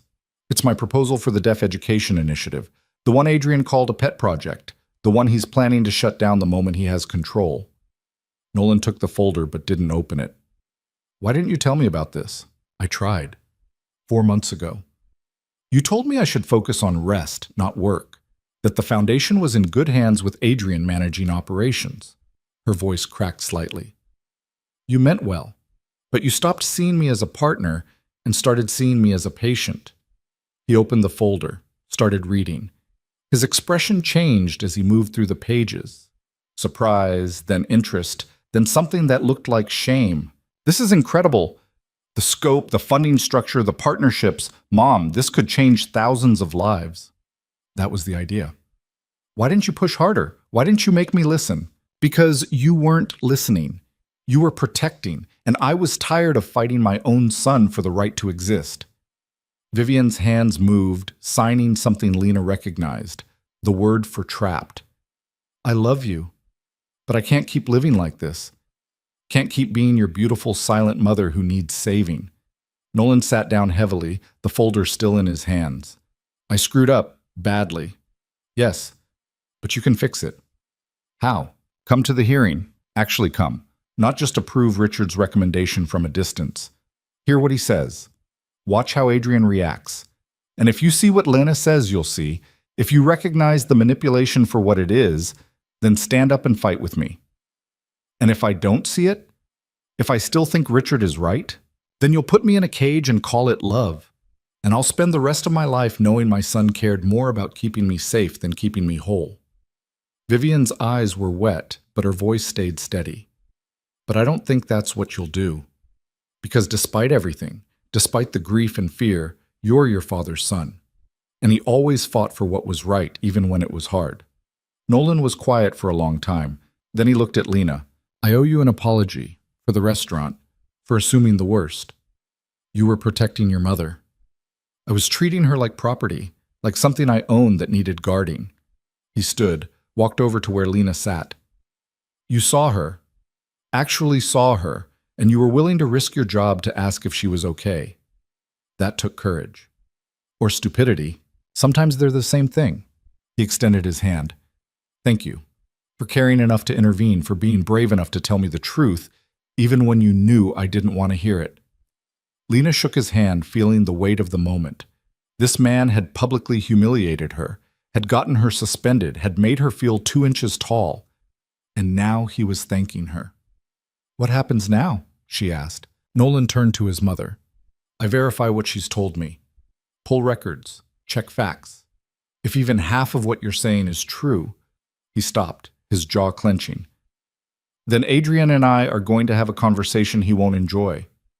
Don't confront him yet. If he knows we're onto him, he'll move faster. Vivian's expression was sharp.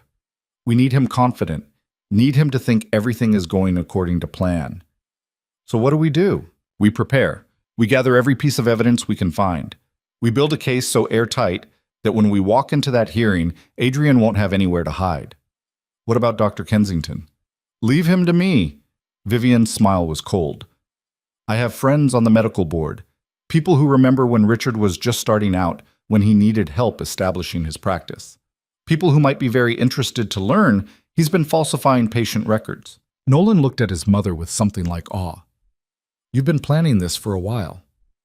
I've been surviving. There's a difference. She touched his face gently. I need you to trust me. Can you do that? Can you actually trust that I know what I'm doing? He covered her hand with his. I'm going to try.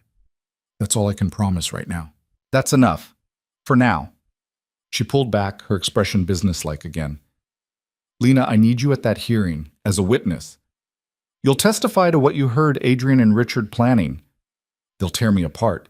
I'm a waitress with no credentials, no credibility. You're a witness to a conspiracy. That's all the credibility you need. Vivian's eyes were intense.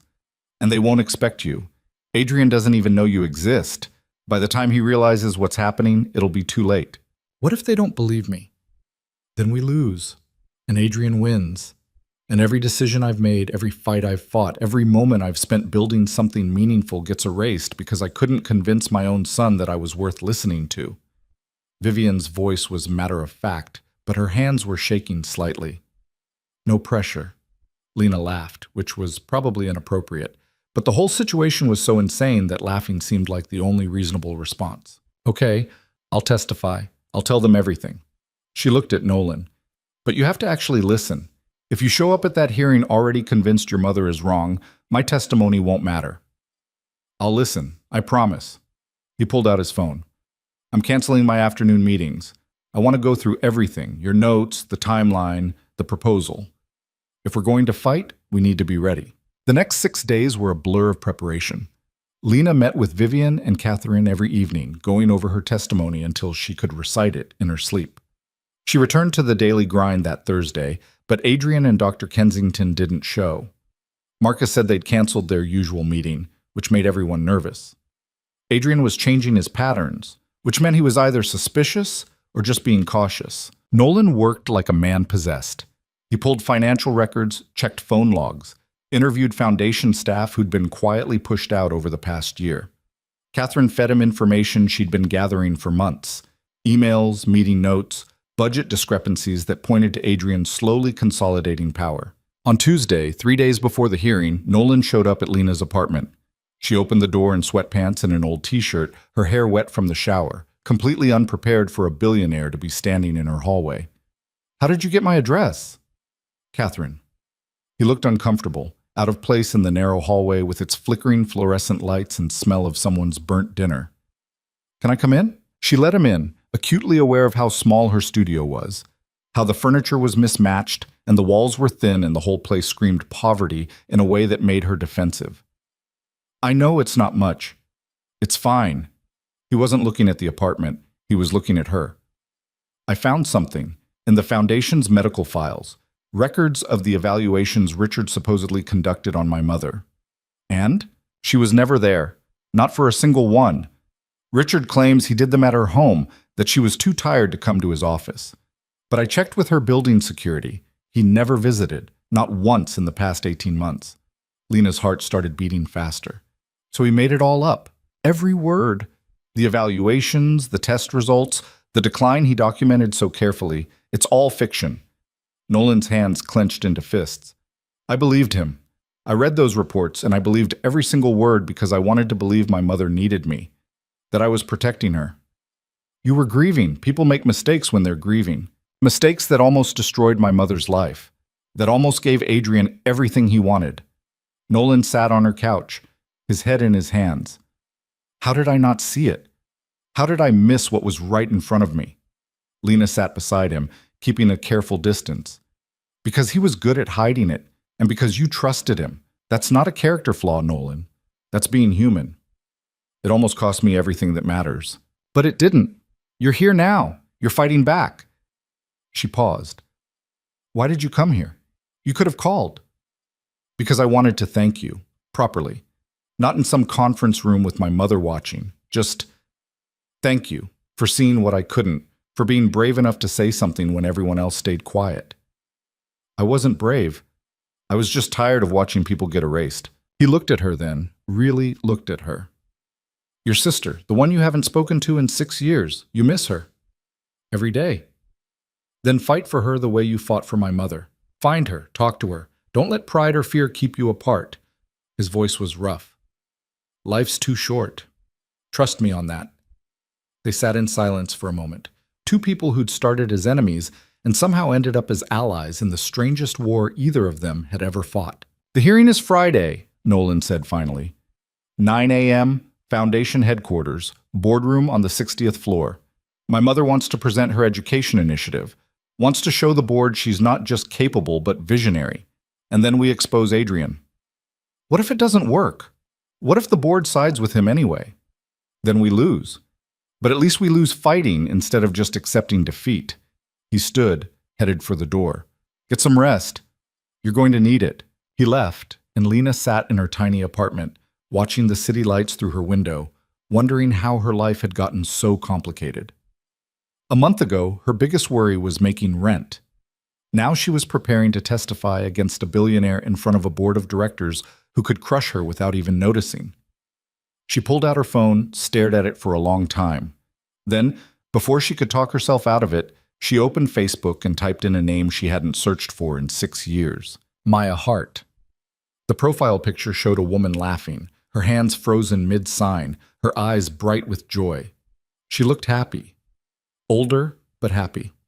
There was a man beside her in some of the photos, the same man their parents had hated, probably. They looked good together, looked right. Lena typed a message, deleted it, typed another one, deleted that too. Finally settled on something simple. I'm sorry for everything, for not fighting harder, for letting them push us apart. I miss you. If you ever want to talk, I'm here. I'll always be here. She hit send before fear could stop her. Then she turned off her phone and went to bed, knowing she wouldn't sleep but trying anyway. Friday morning arrived with gray skies and the threat of rain. Lena dressed carefully, the same black pants and gray blouse she'd worn to meet Vivian that first time. Professional but not pretentious. Forgettable in all the right ways. The Ashford building looked different now that she knew what was at stake. Not just a tower of glass and steel, but a battlefield. She rode the elevator to the 60th floor, her stomach churning, her hands shaking slightly. Catherine met her at the elevator, pressed a folder into her hands. Your testimony. Notes, timeline, everything you need. Vivian's already inside. So is Adrian. So is Nolan. Is Dr. Kensington here? Not yet. He'll arrive exactly at 9. He's always punctual. Catherine's expression was fierce.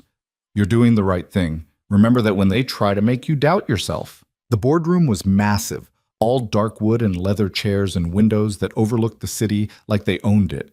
12 people sat around the table, the Foundation's board of directors, all of them older, all of them powerful, all of them looking at Lena like she was a bug that had wandered into their meeting. Vivian sat at the head of the table, regal and calm. Nolan sat to her right, his expression carefully neutral.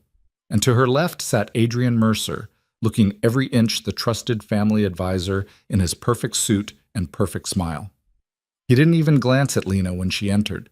She was invisible to him, just like she'd planned. Dr. Kensington arrived at exactly 9 a.m., carrying his leather briefcase and his air of professional authority. He nodded at Adrian, smiled at Vivian with practiced sympathy, and took his seat. The chairman, an older man with silver hair and kind eyes, called the meeting to order. We're here to discuss Dr. Kensington's recommendation regarding Mrs. Ashford's capacity to continue managing her foundation responsibilities. Dr. Kensington, you have the floor. This was it. The moment where everything either worked or fell apart. Lena gripped her folder and prepared to fight. Dr. Kensington stood with the kind of confidence that came from years of never being questioned. He opened his briefcase, pulled out a stack of papers thick enough to look authoritative, and began speaking in that measured clinical tone doctors used when they wanted to sound objective while delivering a predetermined verdict. Members of the board, thank you for your time today. I know you're all busy, so I'll be direct. Over the past 18 months, I've been conducting regular evaluations of Mrs. Ashford's cognitive function.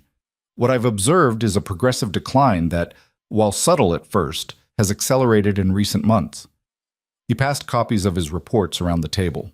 Lena watched the board members flip through them, their expressions shifting from polite attention to concern. Mrs. Ashford exhibits classic signs of early-stage dementia, memory lapses, difficulty processing complex information, periods of confusion. Combined with her hearing impairment, which naturally limits her ability to engage fully with the demands of foundation management, I believe we're looking at a situation that requires immediate intervention. Intervention? One of the board members, a woman in her 60s with sharp eyes, looked up. What kind of intervention? A conservatorship. Someone to manage her affairs, make decisions in her best interest, protect her from those who might take advantage of her vulnerability. Dr. Kensington's expression was perfectly sympathetic. I know this is difficult to hear. Mrs. Ashford is beloved by all of us, but our affection for her can't blind us to her medical reality. Adrian shifted in his seat, preparing to speak, but Vivian held up one hand. Her expression was serene, almost amused. Dr. Kensington, I have a question. He blinked, clearly not expecting to be interrupted. Of course, Mrs. Ashford. These evaluations you've been conducting, the ones that show my progressive decline, where exactly did they take place? At your home, primarily. You indicated that coming to my office was too taxing. Interesting. Vivian's smile didn't waver. Because my building's security logs show you haven't visited my home once in the past 18 months. Not a single time. The room went very quiet. Dr. Kensington's face flickered, just for a second, before the professional mask slammed back into place. I believe there's been some confusion. Perhaps the security logs are incomplete. They're not. Nolan pulled out his phone, projected something onto the screen at the end of the room. A spreadsheet appeared, color-coded and detailed. These are the complete visitor logs for my mother's building going back 2 years. Your name doesn't appear, not once. I may have used a different entrance. There is no different entrance. There's one lobby, one security desk, one log. Nolan's voice was cold. So either you're lying about conducting these evaluations, or you're admitting you falsified security records. Which is it? Dr. Kensington looked at Adrian. It was a brief glance, barely a flicker, but everyone in the room saw it. Saw him looking for help, for direction, for someone to tell him what to say. Adrian's expression stayed neutral, but Lena saw his jaw tighten. I think there's been a misunderstanding, Adrian said smoothly. Dr. Kensington's assessments were based on observations during foundation events, conversations with staff, consultations with you. Vivian's voice cut through like a blade. How convenient. My nephew consults with the doctor about my supposed decline. The doctor produces reports confirming that decline, and my nephew just happens to be next in line to control the foundation if I'm declared incompetent. Mrs. Ashford, I understand you're upset, but these accusations aren't accusations. They're facts. Nolan stood up, walked to the screen, pulled up another document. These are Dr. Kensington's bank records for the past year. Note the monthly deposits from an account registered to Mercer Consulting, LLC. That's your company, isn't it, Adrian?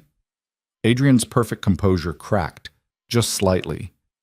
Richard is a consultant for several of my projects. Those payments are completely legitimate.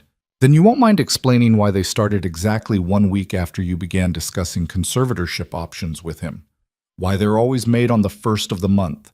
Why the amounts match exactly what an expert medical witness might charge for providing favorable testimony. Nolan's voice was getting louder, angrier. You paid him to lie about my mother. You paid him to create fake reports. You paid him to help you steal her life. The board erupted. Half a dozen people started talking at once. Some demanding explanations, some calling for order. Some looking at Adrian with expressions that ranged from shock to disgust. The chairman banged his gavel. Everyone quiet. Dr. Kensington, I think you need to explain yourself. Dr. Kensington had gone pale. His hands shook slightly as he gathered his papers, shoving them back into his briefcase with none of his earlier precision. I don't have to sit here and be insulted. My professional reputation speaks for itself. If you're going to believe conspiracy theories over decades of medical expertise, we're believing bank records, the sharp-eyed woman said. Those don't lie. Unlike apparently some doctors. Dr. Kensington stood. I'm leaving. If you have questions, contact my attorney. Sit down. Vivian's voice wasn't loud, but it carried absolute authority. You're not going anywhere until I'm finished. Something in her tone made him freeze. Maybe it was the steel underneath. Maybe it was the realization that he was trapped, and everyone knew it. Whatever it was, he sat back down, his face flushed with anger and fear. Vivian stood, moved to the front of the room where everyone could see her clearly. When she spoke, her voice was steady and strong. For 3 years, I've watched my son pull away from me, watched him make decisions without consulting me, watched him treat me like something fragile instead of someone strong. I blamed grief, blamed fear, blamed everything except the truth, that someone was poisoning him against me. She looked directly at Adrian. You used Nolan's love for me as a weapon, convinced him that protecting me meant controlling me, that keeping me safe meant keeping me silent. You fed him lies through a doctor he trusted, through your own carefully cultivated image as the loyal family member who'd never let him down. Aunt Vivian, I understand you're upset, but you're not thinking clearly. Don't! Her hand came down on the table hard enough to make everyone jump. Don't you dare tell me I'm not thinking clearly. That's what you've been saying for 3 years, what you've trained Nolan to say, what you've used to justify every decision you made without my knowledge or consent. She pulled out a folder, the same one she'd shown Lena weeks ago, and placed it on the table. This is a proposal for a deaf education initiative, $10 million in funding, partnerships with 12 schools across 3 states, technology grants, teacher training, community programs. I've been working on it for 18 months. It represents everything I believe in, everything my late husband and I dreamed of building. The board members leaned forward, interested. Several reached for the folder. Adrian knew about this proposal. He called it a pet project. Said beautiful things weren't as important as profitable ones.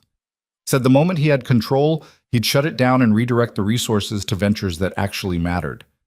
Vivian's eyes never left Adrian's face. He told Dr. Kensington all of this 3 weeks ago, at a cafe called The Daily Grind. Adrian's expression went carefully blank. I don't know what you're talking about. Then you won't mind if we call a witness. Vivian gestured at Lena. Ms. Hart, would you please tell the board what you heard? Every eye in the room turned to Lena. She felt her throat close, her hands start to shake. These people were billionaires, foundation directors, the kind of powerful humans who could destroy her with a phone call. And she was about to accuse one of them of conspiracy and fraud. She stood up anyway, opened her folder, started reading from her notes in a voice that shook at first but got steadier as she went. Thursday, April 10th, 9:15 a.m. Adrian Mercer and Dr. Richard Kensington met at the Daily Grind Cafe.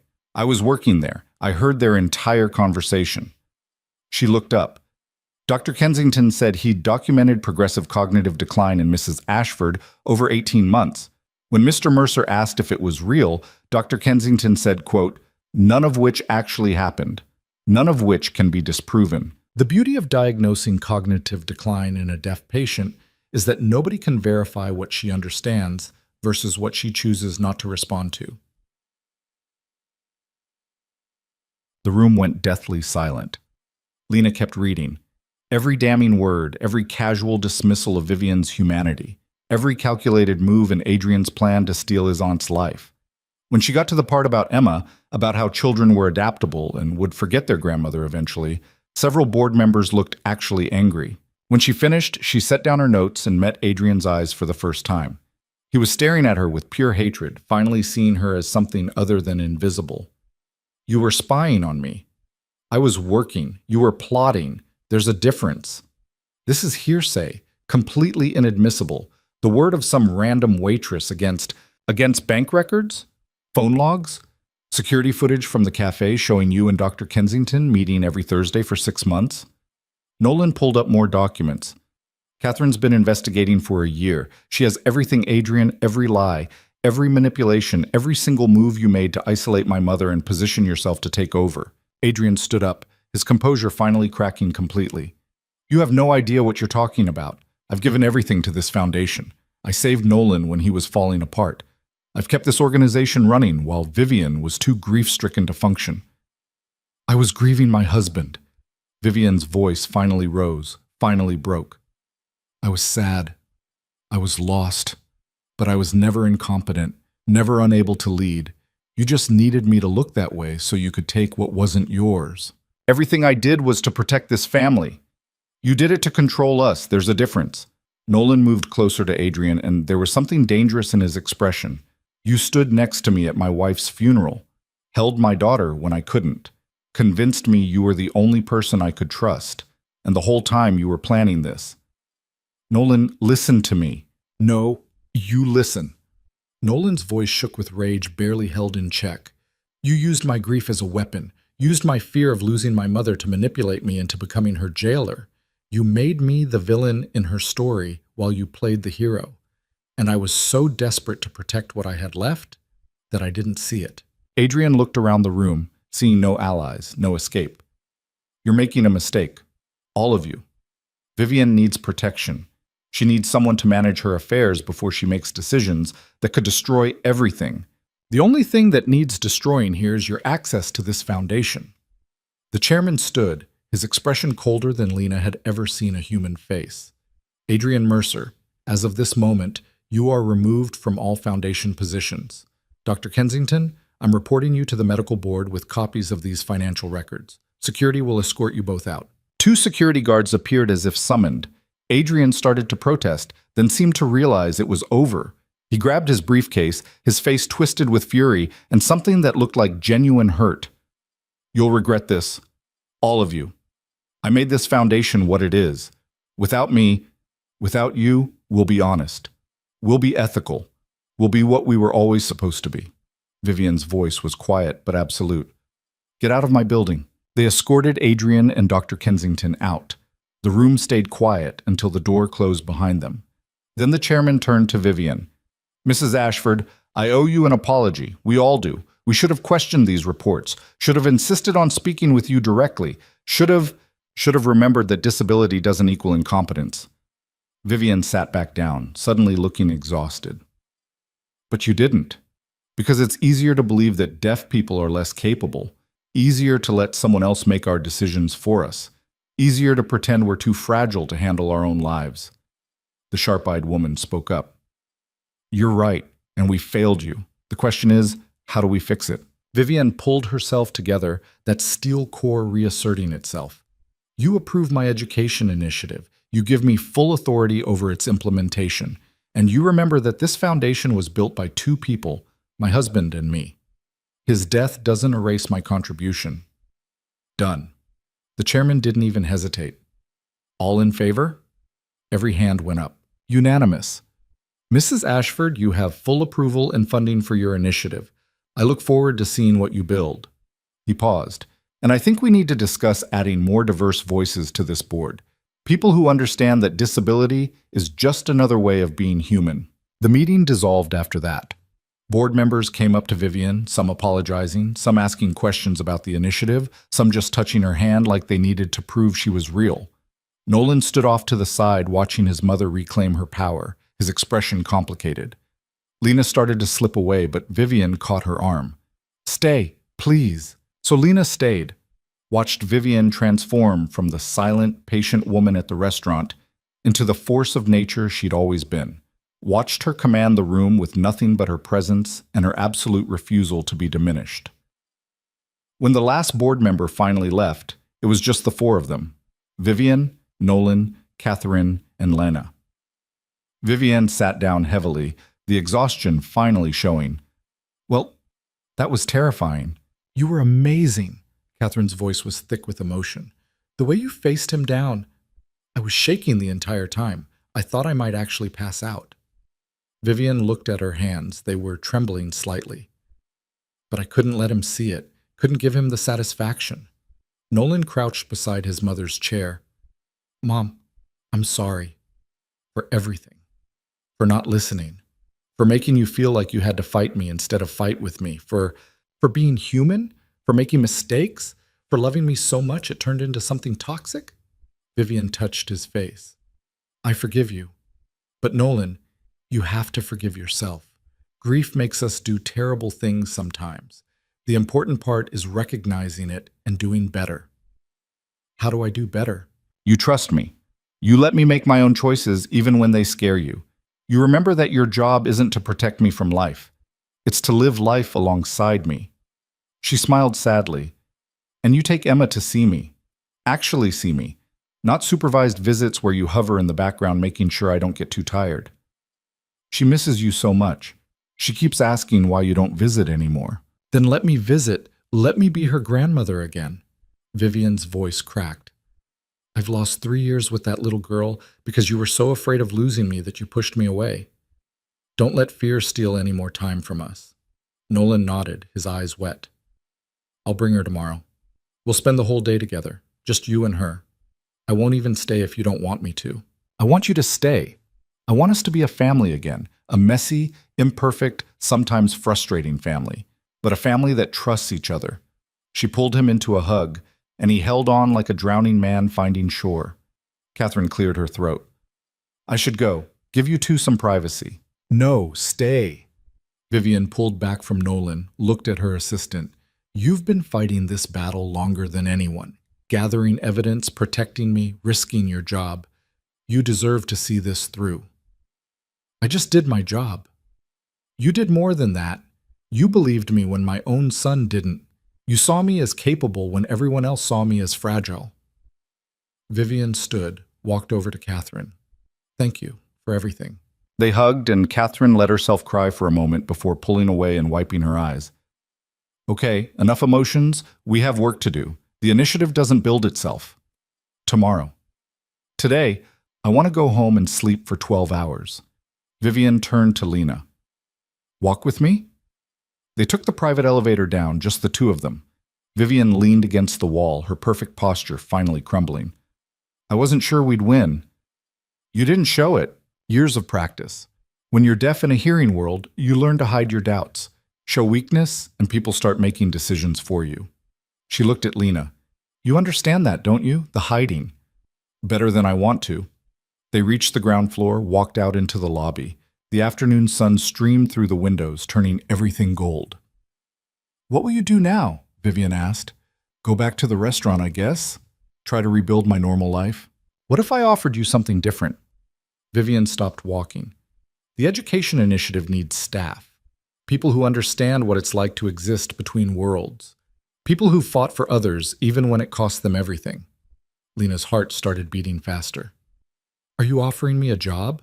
"I'm offering you a purpose, a chance to help build something that matters. To make sure other deaf children don't grow up thinking they're less than. Other families don't get torn apart by fear and misunderstanding." Vivian's expression was serious. "It won't pay as much as you probably deserve. The hours will be long, the work will be hard, but it will matter. Does that interest you?" Lena thought about her studio apartment, her invisible life, the 6 years she'd spent hiding from anything that might hurt her. Thought about Maya somewhere out there, living her life, maybe reading the message Lena had sent. "Yes," she said, "it interests me." "Good. Report Monday morning. Catherine will have your contract ready." Vivian smiled. "Welcome to the team, Ms. Hart." They shook hands, and Lena felt something shift inside her. Not a healing. Healing took time, but a beginning. A first step toward being someone who took up space instead of apologizing for it. "Can I ask you something?" Lena said. "Of course." Why me? You could hire anyone, people with degrees, with experience, with credentials I don't have. Because you saw me. In a restaurant full of people, you were the only one who looked at me and saw a person who needed help instead of a problem to be managed. Vivian's eyes were bright. That's not something you can teach. That's not something you learn in school. That's just who you are. And it's exactly what this initiative needs. A car pulled up, Vivian's driver. She squeezed Lena's hand once more. Thank you. For being brave when I needed you to be. For fighting for me when you had every reason to walk away. Thank you for trusting me. For giving me a reason to stop hiding. Vivian got in the car and drove away, leaving Lena standing on the sidewalk watching the city move around her. She pulled out her phone and checked her messages. One new message from Maya. I can't believe you actually messaged me. I've been wanting to reach out for years, but I thought you hated me. Can we meet tomorrow? Please? Lena's hand shook as she typed back. Tomorrow. Anywhere you want. I miss you so much. The response came immediately. I miss you too, big sister. I never stopped. Lena stood there on the sidewalk and cried, not caring who saw her, not caring who noticed. 6 years of silence, of hiding, of making herself small enough to slip through the cracks without anyone seeing.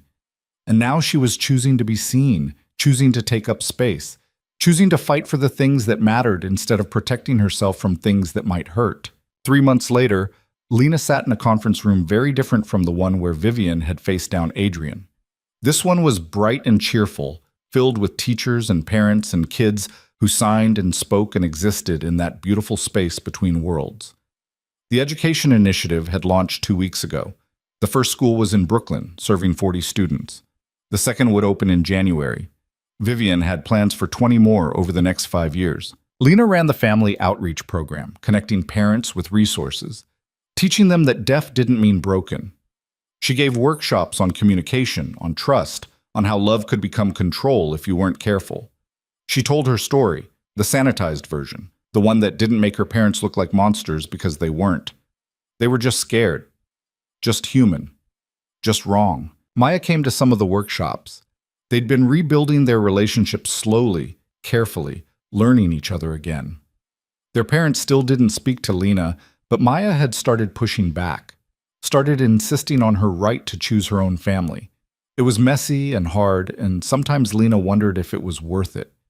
Then she'd see Maya laugh, see her sign with the freedom of someone who didn't have to apologize for her language, and she'd know it was. Emma Ashford came to the school sometimes with her father. Vivian was teaching her to sign, and Emma had taken to it with the enthusiasm of a 5-year-old who thought learning a secret language was the coolest thing ever. She'd run up to Lena and sign hello with chubby hands that didn't quite form the shapes right, but the meaning was clear. Nolan had changed. Slowly, imperfectly, but genuinely. He'd started therapy, started learning to let go of control, started understanding that the best way to protect the people you loved was to trust them to protect themselves. He and Lena had developed an odd friendship built on shared guilt and the knowledge that they'd both almost destroyed the person they were trying to save. Sometimes they got coffee and talked about fear and grief and how easy it was to turn love into a cage. I still mess up, he'd admitted one day. Still want to make decisions for my mom, still catch myself treating her like she's fragile. But you catch yourself. That's the important part. Is it enough? I don't know. Maybe that's not the right question. Maybe the question is whether you're doing better than yesterday. He'd smiled at that. Are you? Some days. Other days I'm still that scared girl trying to be invisible. But I'm working on it. Working on it. That seemed to be the theme of everyone's life these days. Not perfection, not some dramatic transformation. Just working on it. Trying, failing sometimes, getting up and trying again. Adrian had disappeared after the hearing. Rumors said he'd moved to Europe, that he was starting over somewhere people didn't know his name. Dr. Kensington had lost his medical license and was facing criminal charges. Neither of them had tried to contact Vivian or Nolan. Maybe they felt too guilty. Maybe they just knew better. Catherine had been promoted to director of operations. She ran the foundation with the same fierce loyalty she'd shown Vivian, but now she had actual authority to back it up. She and Lena had become friends in that way people did when they'd fought a war together and survived. You ever regret it? Catherine asked one day over lunch. Getting involved? You could have just stayed invisible. Every day, Lena admitted, and also never. It's complicated. Everything worth doing usually is. The workshop ended. Parents gathered their kids, signed goodbyes, thanked Lena for her time. A woman approached, new, nervous, clearly overwhelmed. My son was just diagnosed. The doctors keep telling me about all the things he'll never be able to do, about how hard his life will be, about how I need to prepare for disappointment. Her voice broke. I don't know how to help him. I don't know how to be what he needs. Lena took her hands. First, stop listening to people who think deaf is the same as less. Second, learn his language. Actually learn it. Don't just make him learn yours. Third, trust him. Trust that he knows what he needs better than any doctor or therapist or well-meaning relative. What if I mess up? You will. We all do. The question isn't whether you'll make mistakes. It's whether you'll listen when he tells you you're making them. The woman nodded, tears streaming down her face. Thank you for understanding. I'm learning. We all are. That's kind of the point. That evening, Lena sat in her new apartment. Still small, still not fancy, but hers in a way the studio had never been. She'd put up pictures. Maya signing at her wedding. Emma feeding the ducks. Vivian at the school opening, her hands mid-sign, her face radiant with joy. Her phone rang. Vivian. Lena, are you busy? Never too busy for you? What's up? Nolan's planning a family dinner, Sunday night. He wants you there. I'm not family. You're more family than half the people related to us by blood. Please come. Emma specifically requested you. She wants to show you the new signs she learned. Lena smiled. Okay, I'll be there. Good. And Lena? Bring Maya if she's comfortable. She's part of this too. After they hung up, Lena sat in the quiet of her apartment and thought about family. About how it wasn't just the people you were born to. It was the people who saw you, really saw you, and chose you anyway. It was the people who fought for you and with you, and sometimes against you when you needed it. It was messy and complicated, and sometimes it hurt like hell. But it was real. And real was better than perfect any day. She texted Maya. Family dinner Sunday, Vivian's place. Want to come? The response came fast. Will your billionaire friends be weird about my tattoos? Probably. Come anyway. Okay. But if anyone asks me to use my voice instead of signing, I'm leaving. Fair. I'll leave with you. Deal. Lena set down her phone and looked out at the city lights, at the millions of lives happening in parallel, at all the invisible people fighting invisible battles that nobody saw. She thought about the girl she'd been 6 years ago, cut off from her family, making herself small, convinced that invisibility was the same as safety. Thought about the woman at the restaurant who'd signed to a stranger and changed everything. Sometimes the quietest person in the room really could change the world. Not by being loud, not by being perfect, but by being brave enough to see someone who needed seeing, by being willing to risk comfort for what was right, by understanding that protection without freedom was just another word for prison, that love without trust was just another word for control, that sometimes the people who hurt us most are the ones who are most afraid of losing us. The city hummed below her window, full of stories and struggles, and people learning to be better than they were yesterday. Lena was one of them now, not invisible, not silent, not hiding, just human, just trying, just enough.